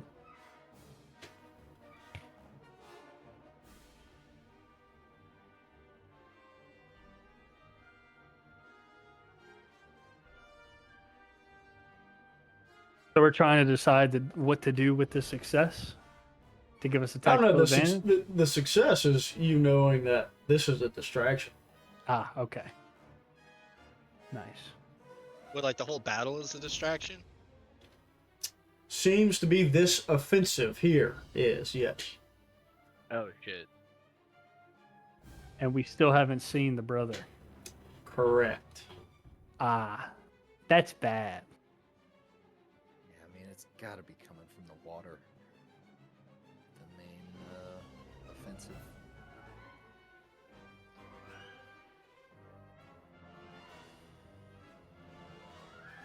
Because the way I'm imagining it is we have this is our main battle line and like the reservoir is It's behind right us. behind you guys. Yes. Okay.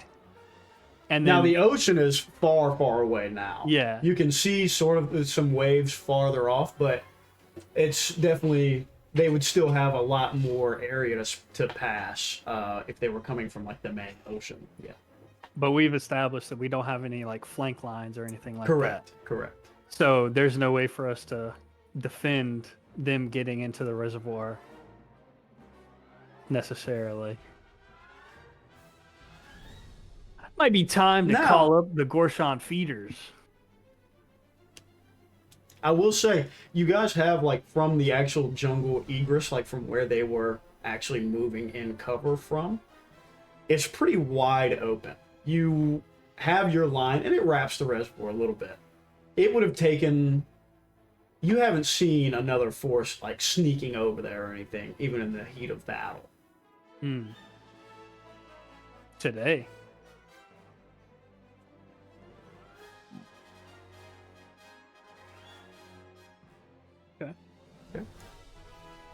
So we have Oziad and JukeBi. Do you say anything, Sokaan? Yeah. I don't know. Dad, this might just be a distraction. And They're Oziad, not- you say it at the same time. Oh, God, I think this might be a distraction. Jinx, you owe me a Yeah. calf. Attaboy.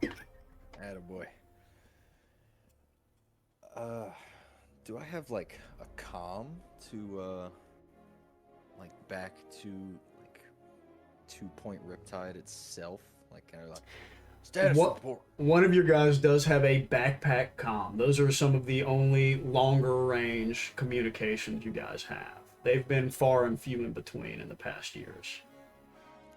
Okay. So if you wanna try and reach home, you certainly can. Yeah. Yeah. I need a status report on every sentry we've got. Any movement, I need to hear about it. Okay, so you let World War II stop, pull the handset off the back of the top of the backpack, dial it in, give the call, pull the antenna up off the guy as he's like rotating fire off the front of the barricade. Is there a guy who has to crank something? That's too old. This is no, they've done away with Not the crank. rotary. Yeah, future. We said World War II, so I'm like, all right. Exactly, yes. But with the rain has started to deluge now. It is raining heavier and harder. Lightning cracks begin to go off closer and closer. But the call, patchy as it is, goes through. I'll say you probably catch Thuna on the other line. Gives you through a little breaking report that things in the city square are still all clear. No signs of enemy combatants from the south, from Karasvin, or from the nearest ocean waters. I'll say back. I think we might be in the middle of a feint attack, so I want you to keep an eye on. Soon, within the hour, I'm thinking. Status report for you. How are things going? Do we need reinforcements? There's a long pause. You Can I- also, can I so take- Oziad, I would also say at this point, 2-1. it's 1-2 the other way. Like the bad way? The bad way. You don't know on foot. Now on foot, you don't think that if they mobilized from Riptide, they could probably meet with you in retreat, but they certainly wouldn't get there unless you clutch the reverse. Negative. Maintain position. I'll be in contact shortly. All right. We're gonna have to So try to with stay that, close. no check necessary though. You think that the distraction may be more localized. And JukeBi, I believe you're last.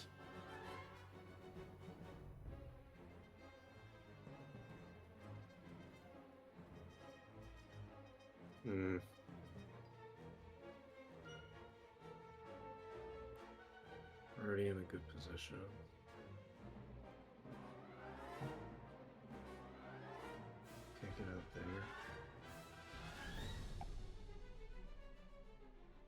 shit.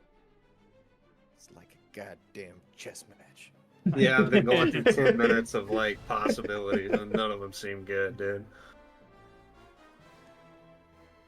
Also, Will, could you send me a link to Timjen's sheet? I don't have a copy of his for some reason. The fuck? Yeah. I know. How dare I?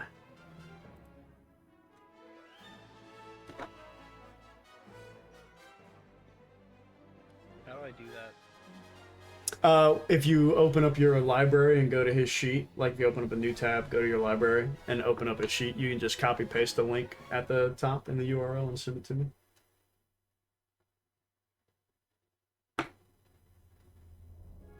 I'm gonna start trying to.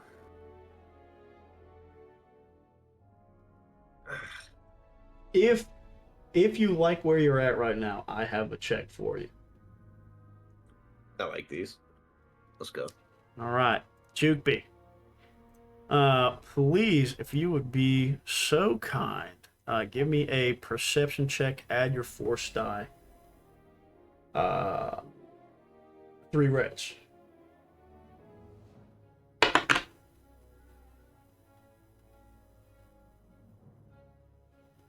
I mean, we gotta. Yeah, we got enough for it.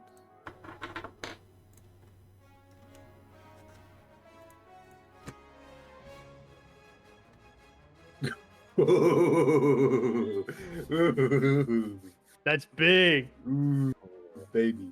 Use those mother. Ooh, baby. What a fucking roll.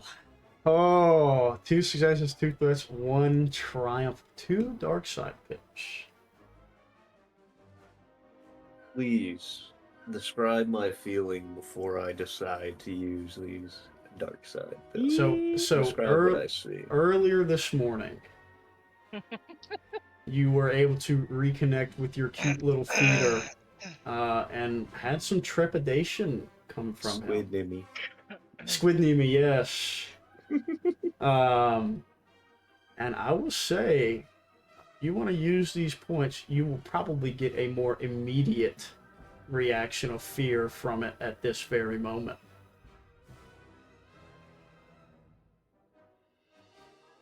And I've been looking at this battlefield. I know it's 1-2, another precedent on us. We can't punch through these shells. I'm fucking terrified. Yes. Yes, I want to use it. I want that power. That's my goat. That's my goat, dude. Alright, where's my... Let me add my Timjen clone to the Masters tab. Very good. So, you get this localization feeling of fear from your little Gorshon feeder buddy. There we go. And you get a flash of vision from it, like out of its eyes, which gives you like almost vertigo out of its much larger, squiddier, different optical eyes from your own. And you see what seems to be the shadowed mass moving through the water.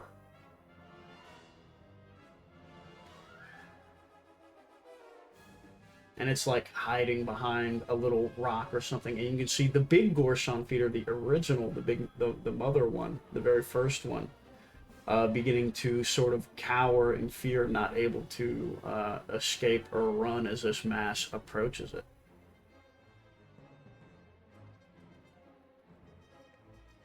I guess, I can't yell. But, do I like come back to? Yes, yeah, oh yeah, it's in a snap. No! And I'm going to turn completely to my 6 and start screaming, "The brother! The brother!" As I make headway to the farm. What would you like your triumph to be?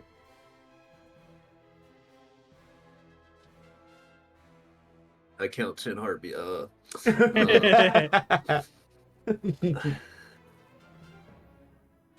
Uh.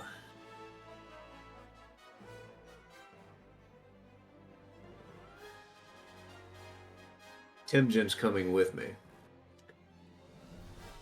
Say less. Timjen immediately. I felt it too, son. He's there. He's there. I can see it. All right, so you guys peel off and begin heading back. Okay. Anybody left? I think that's everybody, right? I think that was it. Okay. Well, Flip a coin. here we go.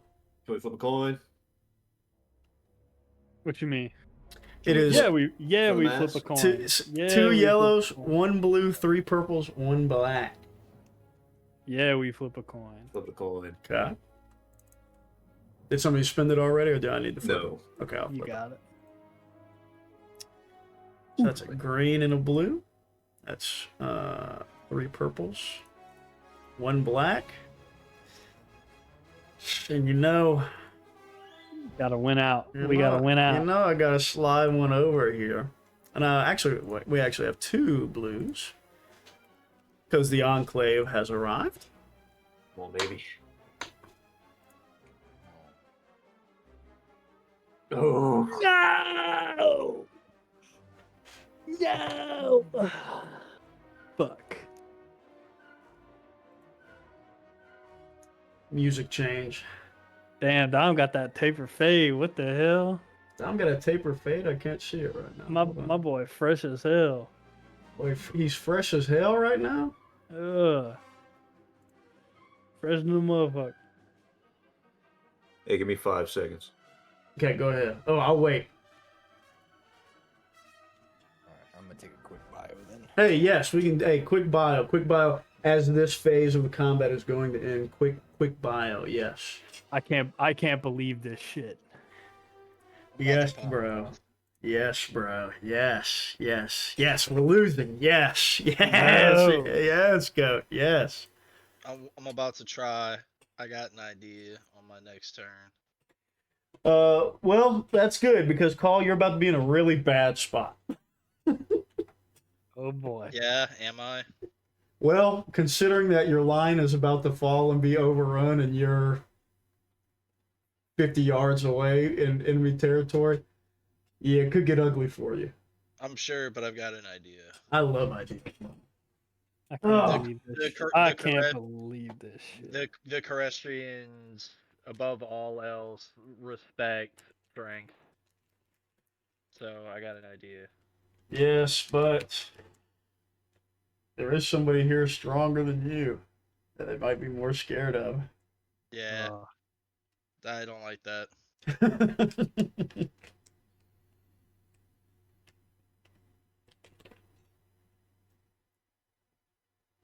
So are we fucking with the mass combat vibes, Josh? yeah, I like it. It feels really good.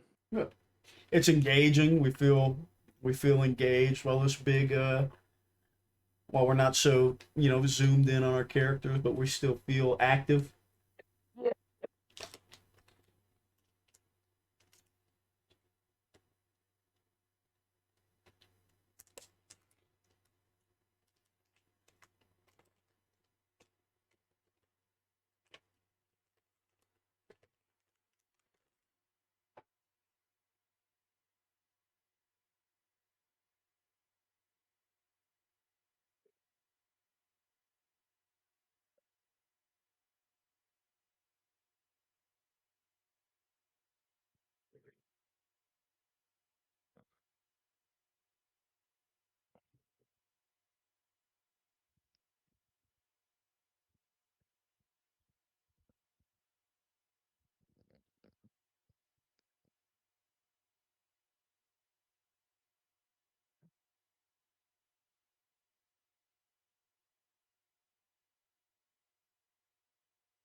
I should probably use this time usefully instead of just, twiddling with my thumbs. Total your thumbs, bitch. You know, they may have us in the first half. But big comeback in the second one. I can. Yay. Ain't that the damn truth? Lose the battle, but that doesn't mean you've lost the war. Right, fellas? Amen. Amen, brother. Yeah, the story can end up turning two ways. Let's hope it's not the one where, you know, it turns into a revenge story for Point Riptide. Oh, are you sure you don't want to do that? That sounds pretty cool. That is pretty good. Sounds pretty sweet. That it does. Have any of y'all played Path of Exile 1? Yes. Yeah. Was it good? I It just enjoyed made me want to play Diablo, but yeah. it. Mm. It was like a better Diablo 3 for me. Like it just felt more like it. Yeah. It was just, I don't know. I didn't like the how complex the trees were, because Yeah. whenever I did try playing, like apparently I was building my shit all incorrect apparently, so Mm. it's all good. Yeah, I mean, These things happen. It is alright though. I mean, pretty like, polished. It's the pretty good. locations and shit look awesome. Yeah. It's just not my jam, but Mm. good game. Confirmed Elon does not play Path of Exile 2, by the way. No, no doubt That about it. guy fucking No, sucks. there's never been any doubt about it in my mind. Whenever Grimes posted, it was like, my baby's father was the rank 1 druid in all of Diablo 3. I was like, this guy, I hate this motherfucker, bro. I hope he dies. Damn. I was like, what are we really on about right now? All right, I'm back. We have to take care of the cat. Well, All good, go. I said we. I didn't say I. Yeah. Yeah, get him.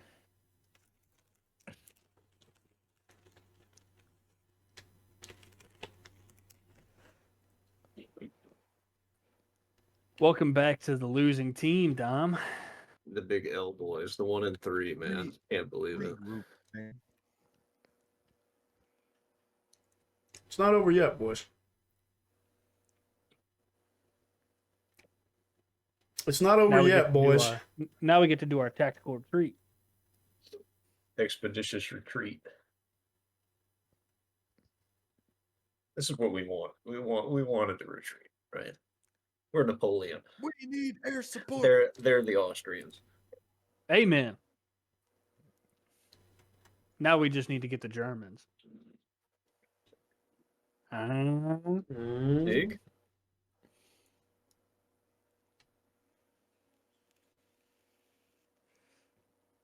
My heart goes out to you, head ass. Y'all saw that priest that got excommunicated I from did see the that. I did see that. Goofy. from the Anglican church. I did. Stupid ass bitch. What did he do? Nazi salute. Finished his sermon. Finished his sermon with a nice little Nazi salute. I was like, wow, wait. Like that's impressive. Yeah, Garrett. Chris had a video of a dude doing it in the parking lot. Yo, dude. Wait, I'll send it to you. Wow. Yeah, that shit was pretty crazy, actually. I recorded this personally. Oh my god. Where is he at? There we go. Keep in mind when you watch this, Mm-hmm. he did it enough times for it to catch my wife's attention, for me to see it happen a couple times, and then for me to realize that I needed to record this. So the one that I recorded, that was like number 4 or 5 that he threw up. Jesus. God damn it, dude. I didn't realize I've been fucking downloading Need for Speed Unbound this entire time. No wonder everything was fucking... What a hero. Well, hey, I can play it now. There you go. Yeah. You like that shit, Garrett? I do not. I think I want to watch Inglourious Bastards again. Amen. Yes. Doing Required one thing history and one thing class only. movie. Killing Nazis. One of the best scenes out of that whole movie is the one where they were all in the basement. Oh yeah. Yeah, The 3 finger scene. yeah, that shit was pretty badass. Man. Shit turned into a bloodbath so quickly.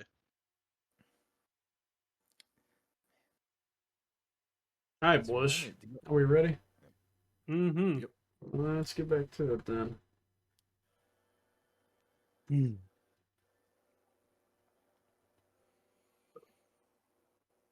Which one is it?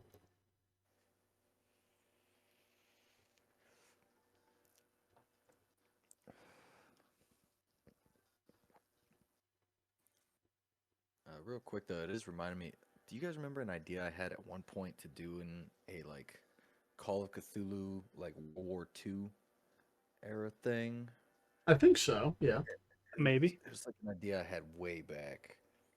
It was like of a kind of Inglorious Bastards type thing, but like fighting like occultic, like Cthulhu Nazis. That's fucking sick. I might have to bring that back. You That would be should. pretty badass. All right, guys. So, as Timjin and JukeBi turn on their heels and rush towards the reservoir of the algae farms, the line begins to collapse as the snakes begin to charge forward and more X4 troopers begin to fall.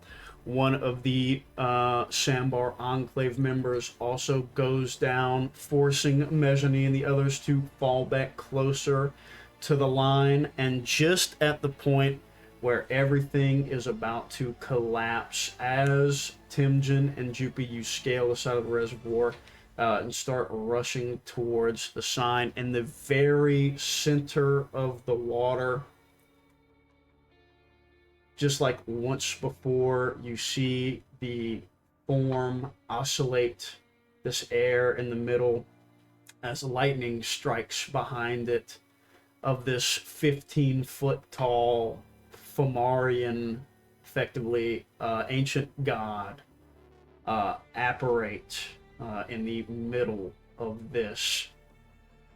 And in one fell swoop, you see him summon one of the Fomarian blades at his side, pull the eldest Gorshan feeder out of the water in front of it, and bisect it in front of him as this huge electrical pulse explodes out from it as it dies.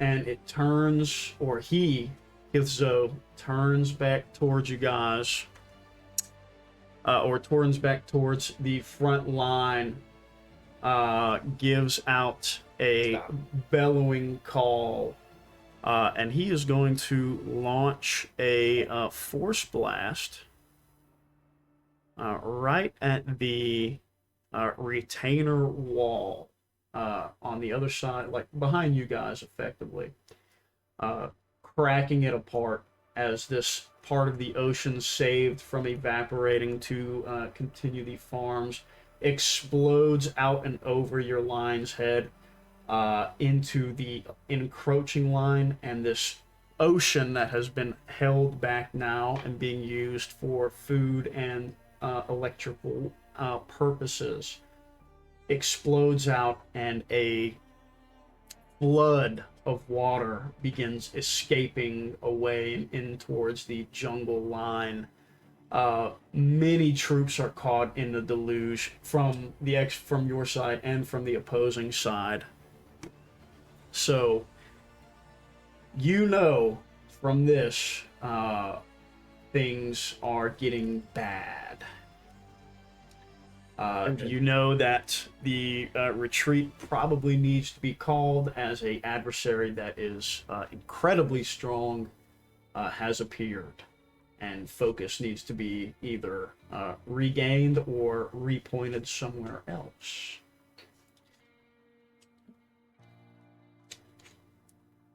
Timjin, we're routed. No, Yeah, I'll start the call. Yeah, I'll just start like grabbing people from like out of, starting with like Sokaan, like throwing them back towards the direction of our retreat. And yeah. And the first point of retreat would be the wall of Point Riptide, right?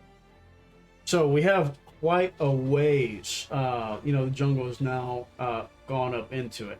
So the first point is definitely getting onto the road. The first intersection past the farms would be the first muster point for sure. Harried the whole time. Did Nimi get out? Can I tell? You are unsure.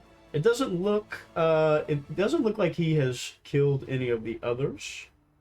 But you are unsure at this moment. You haven't felt a bond be severed, though. Quick question. Yeah, Is Kahl still in the combat? he is. Yeah. Crab? Oh, That's bad. So, Kahl, I will say, as the wall breaks and the water begins rushing out, you do have a brief moment of everybody like cracking their heads to the side, and you can see just like the upper chest of Kithzo in the middle of the retaining wall, and a rallying cry goes up from the troops before they begin to turn their head and realize just who's over here.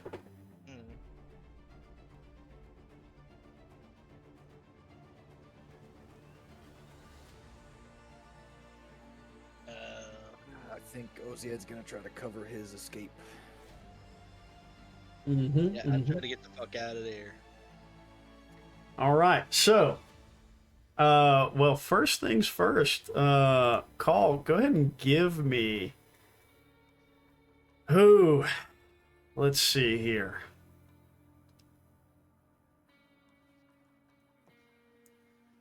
Go ahead and give me a piloting planetary check, man. Oh shit. As we are going to cut and run, it'll just be an average check.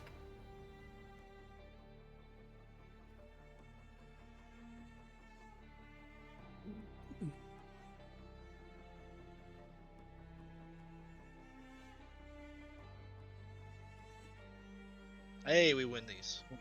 Let's go. One success. So you are able to successfully disengage from the battle crab and its rider.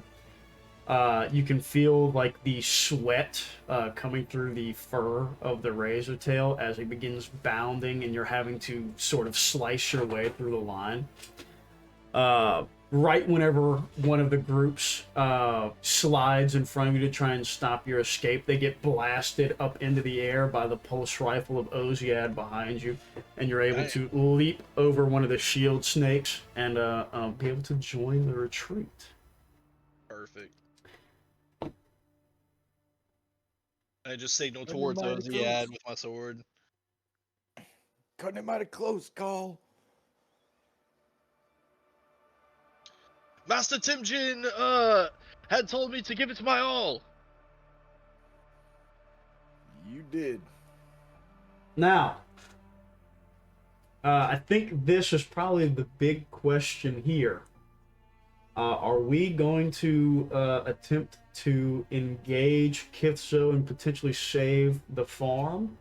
Or are we ordering all hands retreat, gather everybody we got, and get out? Or are we trying to send just the forces into their retreat to get back and then see what we can do as a small group? Or what do we think? Shouldn't we just retreat back and try to regroup and refortify, and then also try to protect the farm? Because I mean, if the farm goes down, even if we do survive this, we're kind of fucked. Well, if you retreat now, the potential of it'll have to be a siege, effectively. Because the algae farm, he's standing in it right now. So, if we retreat now, it will definitely... Right now, it'll be like your food and your electrical will be interrupted. And you'll have to attempt to re-siege it at a later point. Now, I think that we should try to lead the enemy forces towards that ridge. Remember the one that I had found on the last session? That's going to be flooding with water once the afternoon comes. Indeed, yes. Yeah, we should try to focus the retreat going that way. Okay. Try to see if we can funnel forces that way. Funnel their forces that way too. It would just lead to a strategic advantage if we're trying to get them to sieges.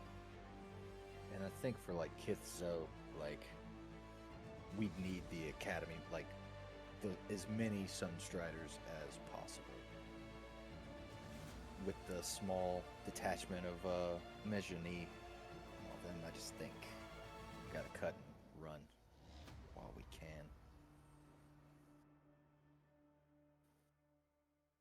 Yeah, JukeBi's not willing to let everyone, well, say not willing, but doesn't think it's a good idea for all of us to fall into the sword here when we can retreat and save numbers.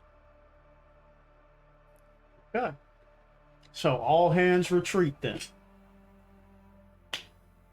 Yeah. Okay. Oziad, I need you to make a leadership check for me. Oh boy. Uh, All right. it is going to be 2 reds and a purple.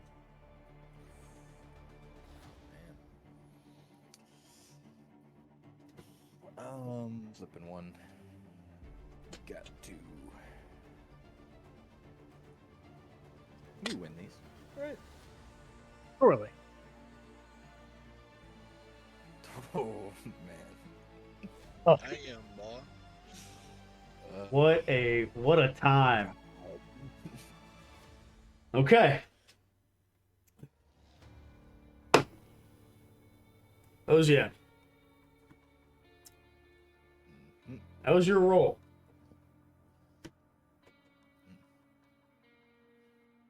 What group do you want to be decimated in the retreat? Oh, fuck. Damn. Oh my god. What are the options? You have your group. You have X4. You have the Enclave members. And I would say probably the rear guard civilians. Man, what a choice. I think I'm gonna have to go with the X4 group. Rear I mean, guard if it- civilians. Hell no. So, I mean, Oziad, your mind they're willing. immediately goes into over.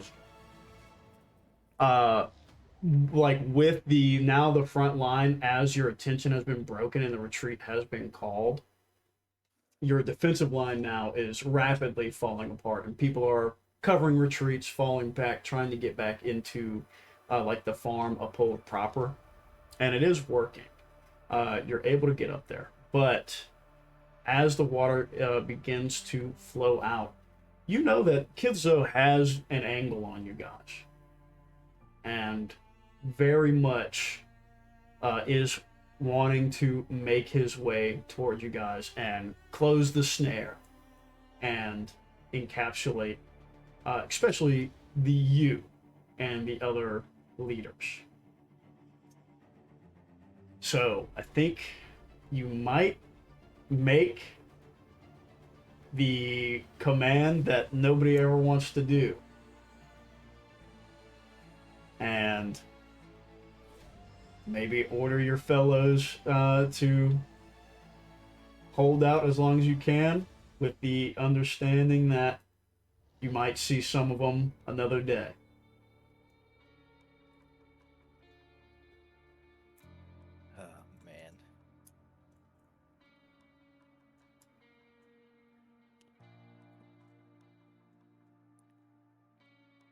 Yeah. Yeah, I think so. Is it? And if you want it, I can make the blow a little bit lighter and have somebody bring that up to your attention.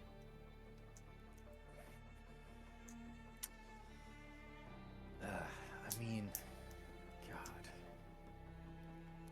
'Cause, I mean, they can fight better. But they're all.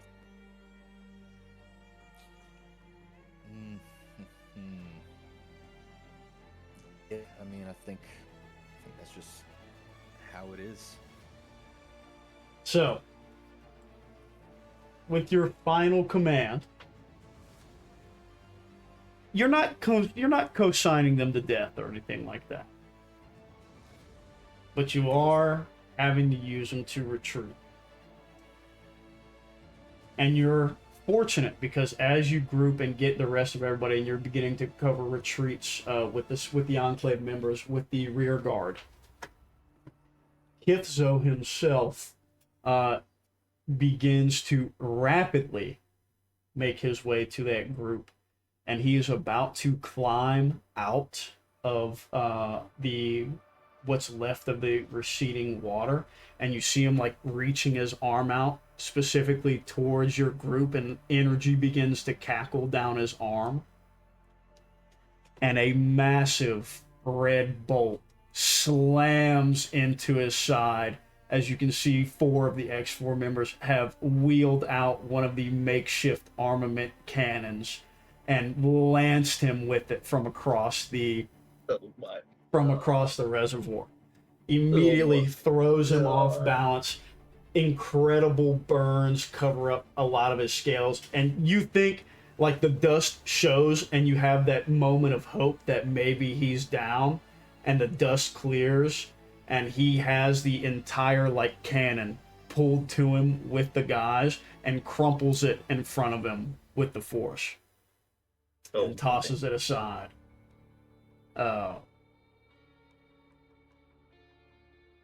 And you guys are able to effectively cover your retreat for another day. As you can hear, hey, guerrilla tactics, once honed against the mighty Galactic Empire, used once again as you guys fade round one of the corners and begin heading back to your retreat point.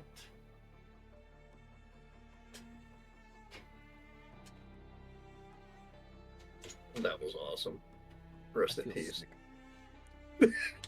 I also feel fucking disgusting.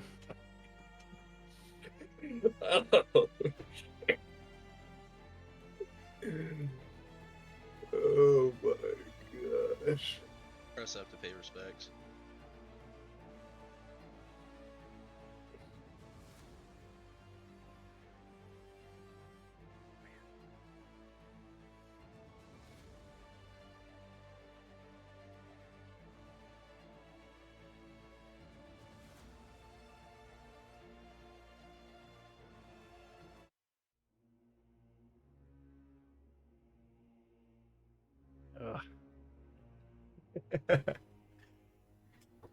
So I'll say we get a little screen wipe as the storm only worsens.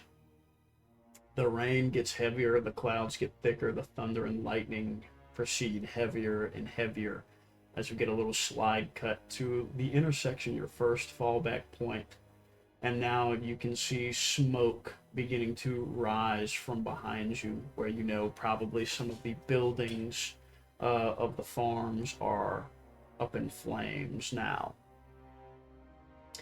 You think you can still hear the din of combat echoing far off behind you, but you're unsure.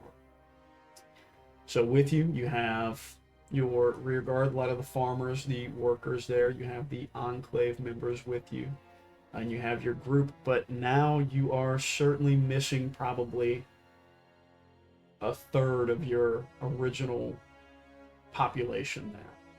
What's their forces looking From all you could tell, it seems that they were probably in the tune of, it was definitely like 3-1 without a doubt. Yeah.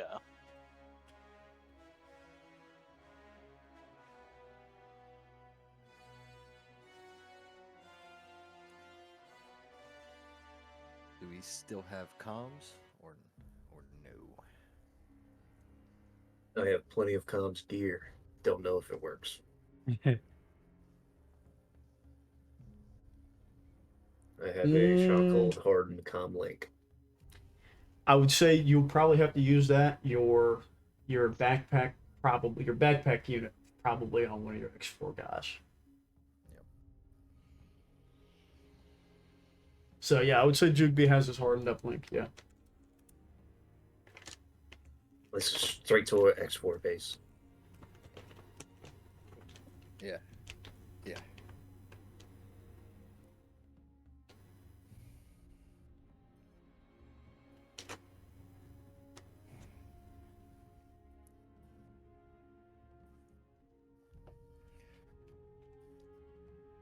I mean, I could tell them, but I think they need to hear it from you. Yep. Open the channel.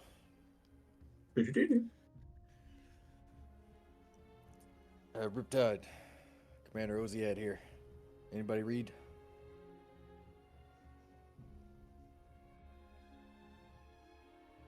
Una here. Receiving. What's the update, Commander? Heavy casualties. We've lost the algae farm. On our way back. They won't be far behind us. A long pause over the uplink.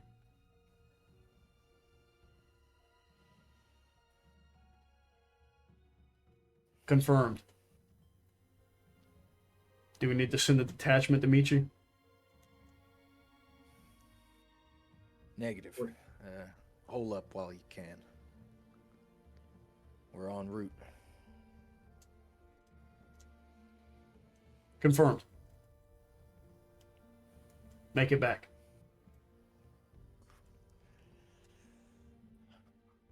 Affirmative. Hang up the receiver.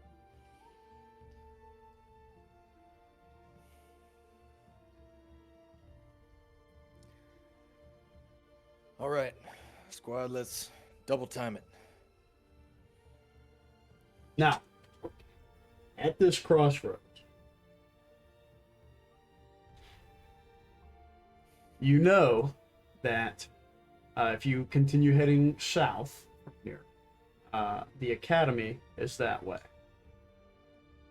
And then back west is down the peninsula strip to Point Riptide.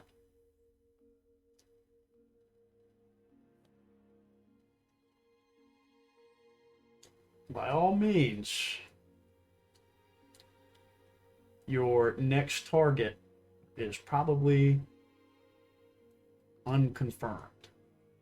Or their next target is probably unconfirmed.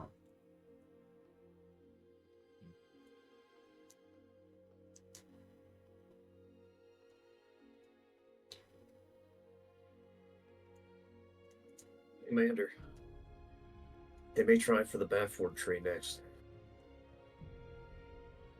No. Fuck. But we can't protect both. Not with full force. Are you sure And that not- they're all aware of the Bafford tree? Something tells me that they can feel it. They had some kind of intel on us. I mean, the academy doesn't have any fortifications, really. Nothing major.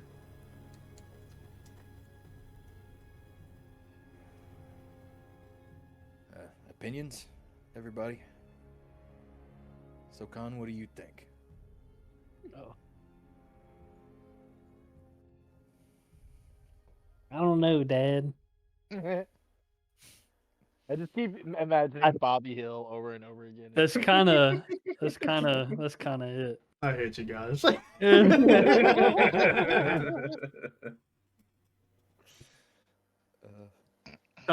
Something tells me that.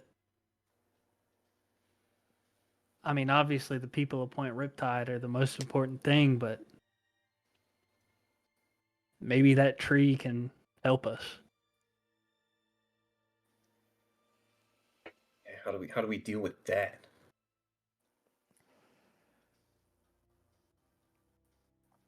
How do we fight that?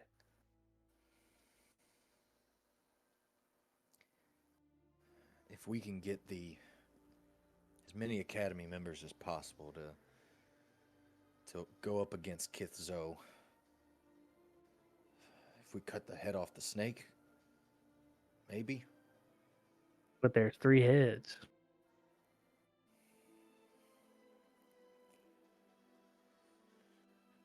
Well, there's one right now.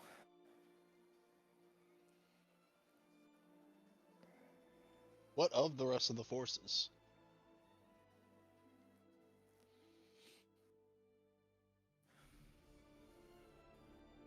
Kitzo might be coming here, but what of the other 2 forces? Do you believe that they'll be making a way towards Riptide? I could see them, with the distraction we had just now, I could see them doing a similar tactic. Pincer attack, that kind of thing.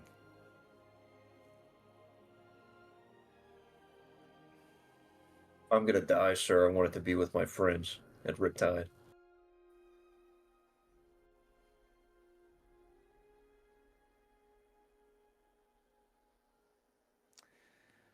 Agreed.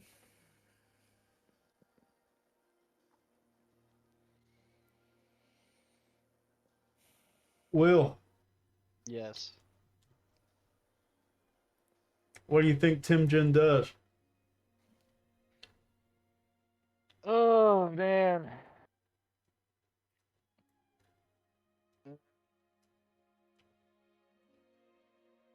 I feel like He'd be at the academy.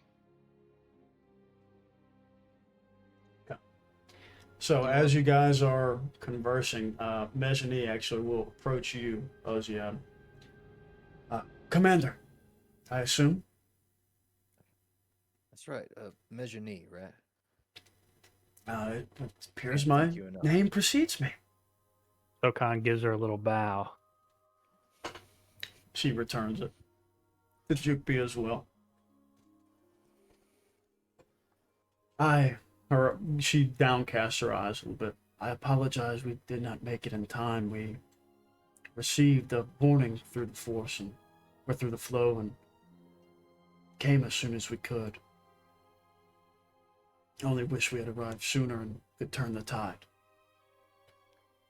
Your help is still greatly appreciated, and it can't be understated. Now, I believe JukeBi is correct, however. We certainly have belief that the Baffort tree may play some part in their return.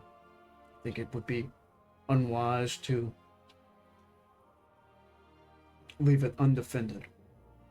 Not that they have incapable warriors there to protect it, but I believe me and my students may have our services best helped there instead of in the Point Riptide.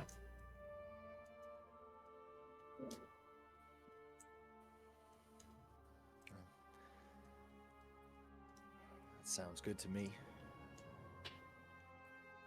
Wherever you feel you can help most, we need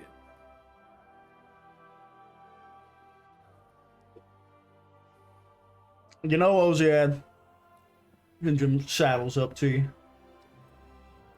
hand on the shoulder. You know, this reminds me.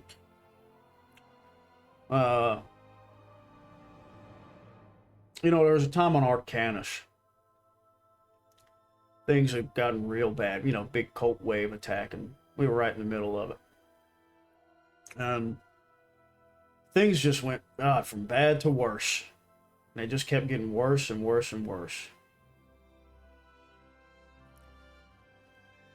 But it doesn't ever mean it can't turn around. You know, all it took was one rallying cry right at the perfect moment, and I was able to have a surge of people escape and really have a bright spot in our protection of those people in Arcanus. start looking for that bright spot. Start looking for that point. I'll keep my eye open. I remember that session too. That was a good one. I know it. But Timjin, how'd you know that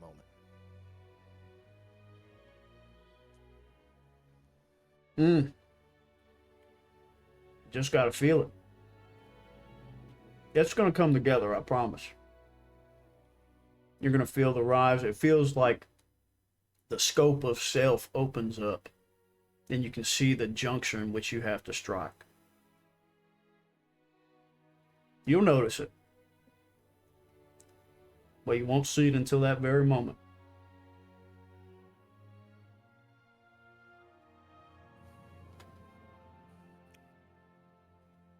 Like hand on his shoulder, soldier nod.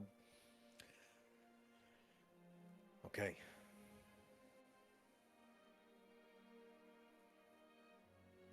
I'm gonna escort the Enclave back to the Academy. And I'll see if we can't, if me and Master Ed can't cook up something to harry these forces. If they decide to show their ass on the way through. Gotta love Timjin. I love Timjin. Oh yeah.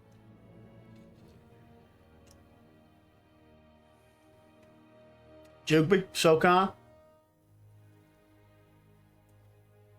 Master? time to nut up, boys.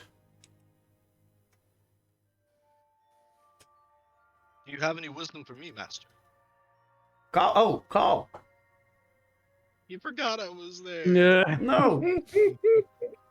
Kahl is just, you've been doing so well that, you know, our master relationship is kind of, I haven't had to spend a whole lot of time with him.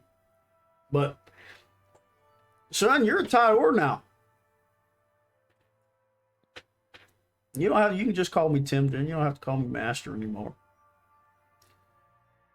I guess old habits just die hard. It's all right. But understand, just like I was telling Oziad, you can be a beacon here. The Force has chosen you, son, as many of us it has here. Rely on it. It'll see us through. Yes, sir, Timjin.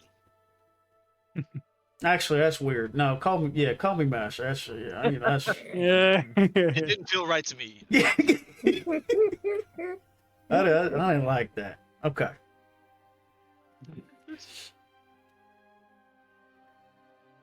And a couple other, you know, goodbyes, but not goodbyes. As you guys part ways and head back to Point Riptide. Licking our wounds, perhaps. Now, is there anything else anybody wants to talk about, bring up, ask, set up, do in Point Riptide? It is 10 o'clock, so any other pressing issues or matters? I think Timjin wants to meditate on his next move because he's got an idea, but he doesn't know whether or not it's the right thing to do just yet. Well, if you tell me what it is, maybe I can help you out. If the Corestrians attack Point Riptide, I want to go out alone to the Corestrians, and I want to call out their strongest, and I want to fight them one-on-one in ritual combat. Now, Timjin is going to go back to the Academy. Did I say Timjin? Yeah. No. I meant to say Kahl. Okay. Well, you don't have to worry about that for now, but that is a good plan. Yeah. Well, okay. JukeBi's gonna spend the walk back cursing himself, thinking he could have done better. That he could have prepared more.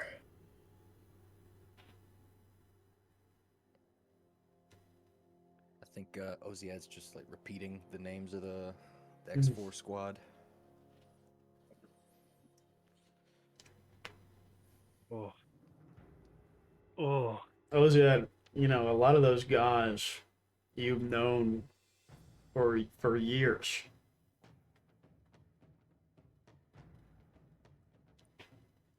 And their absence is, you know, is palpable within you. It's gonna be worth it. It has to be. It was very fortunate. Wow. What if what if I shot you in the head?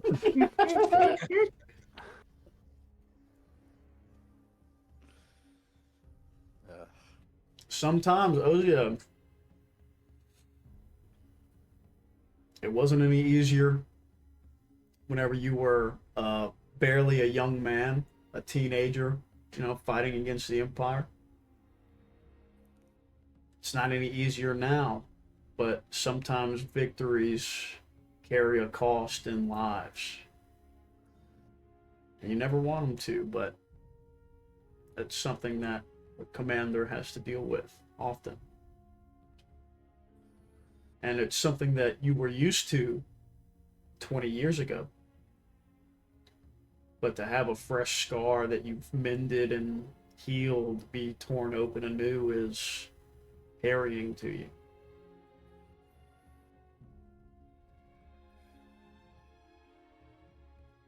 You still need to find the what's the word I'm looking for?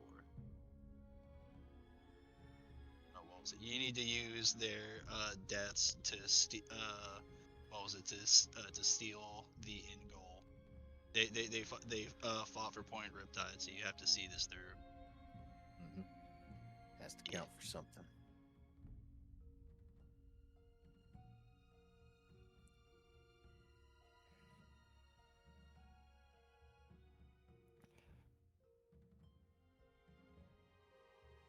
With the edges of Point Riptide beginning to appear through the thunderstorms and rain, the now fully skeletonized remains of the Hammerhead class cruiser that was the Point Riptide dominating the view, as well as for now, lights and electric lamps still burning, giving off some light in the darkness. As we ponder our next move, I believe that is where we can call it for the night. As we prepare for the next step of the defense of Point Riptide and Operation Starlight Beacon.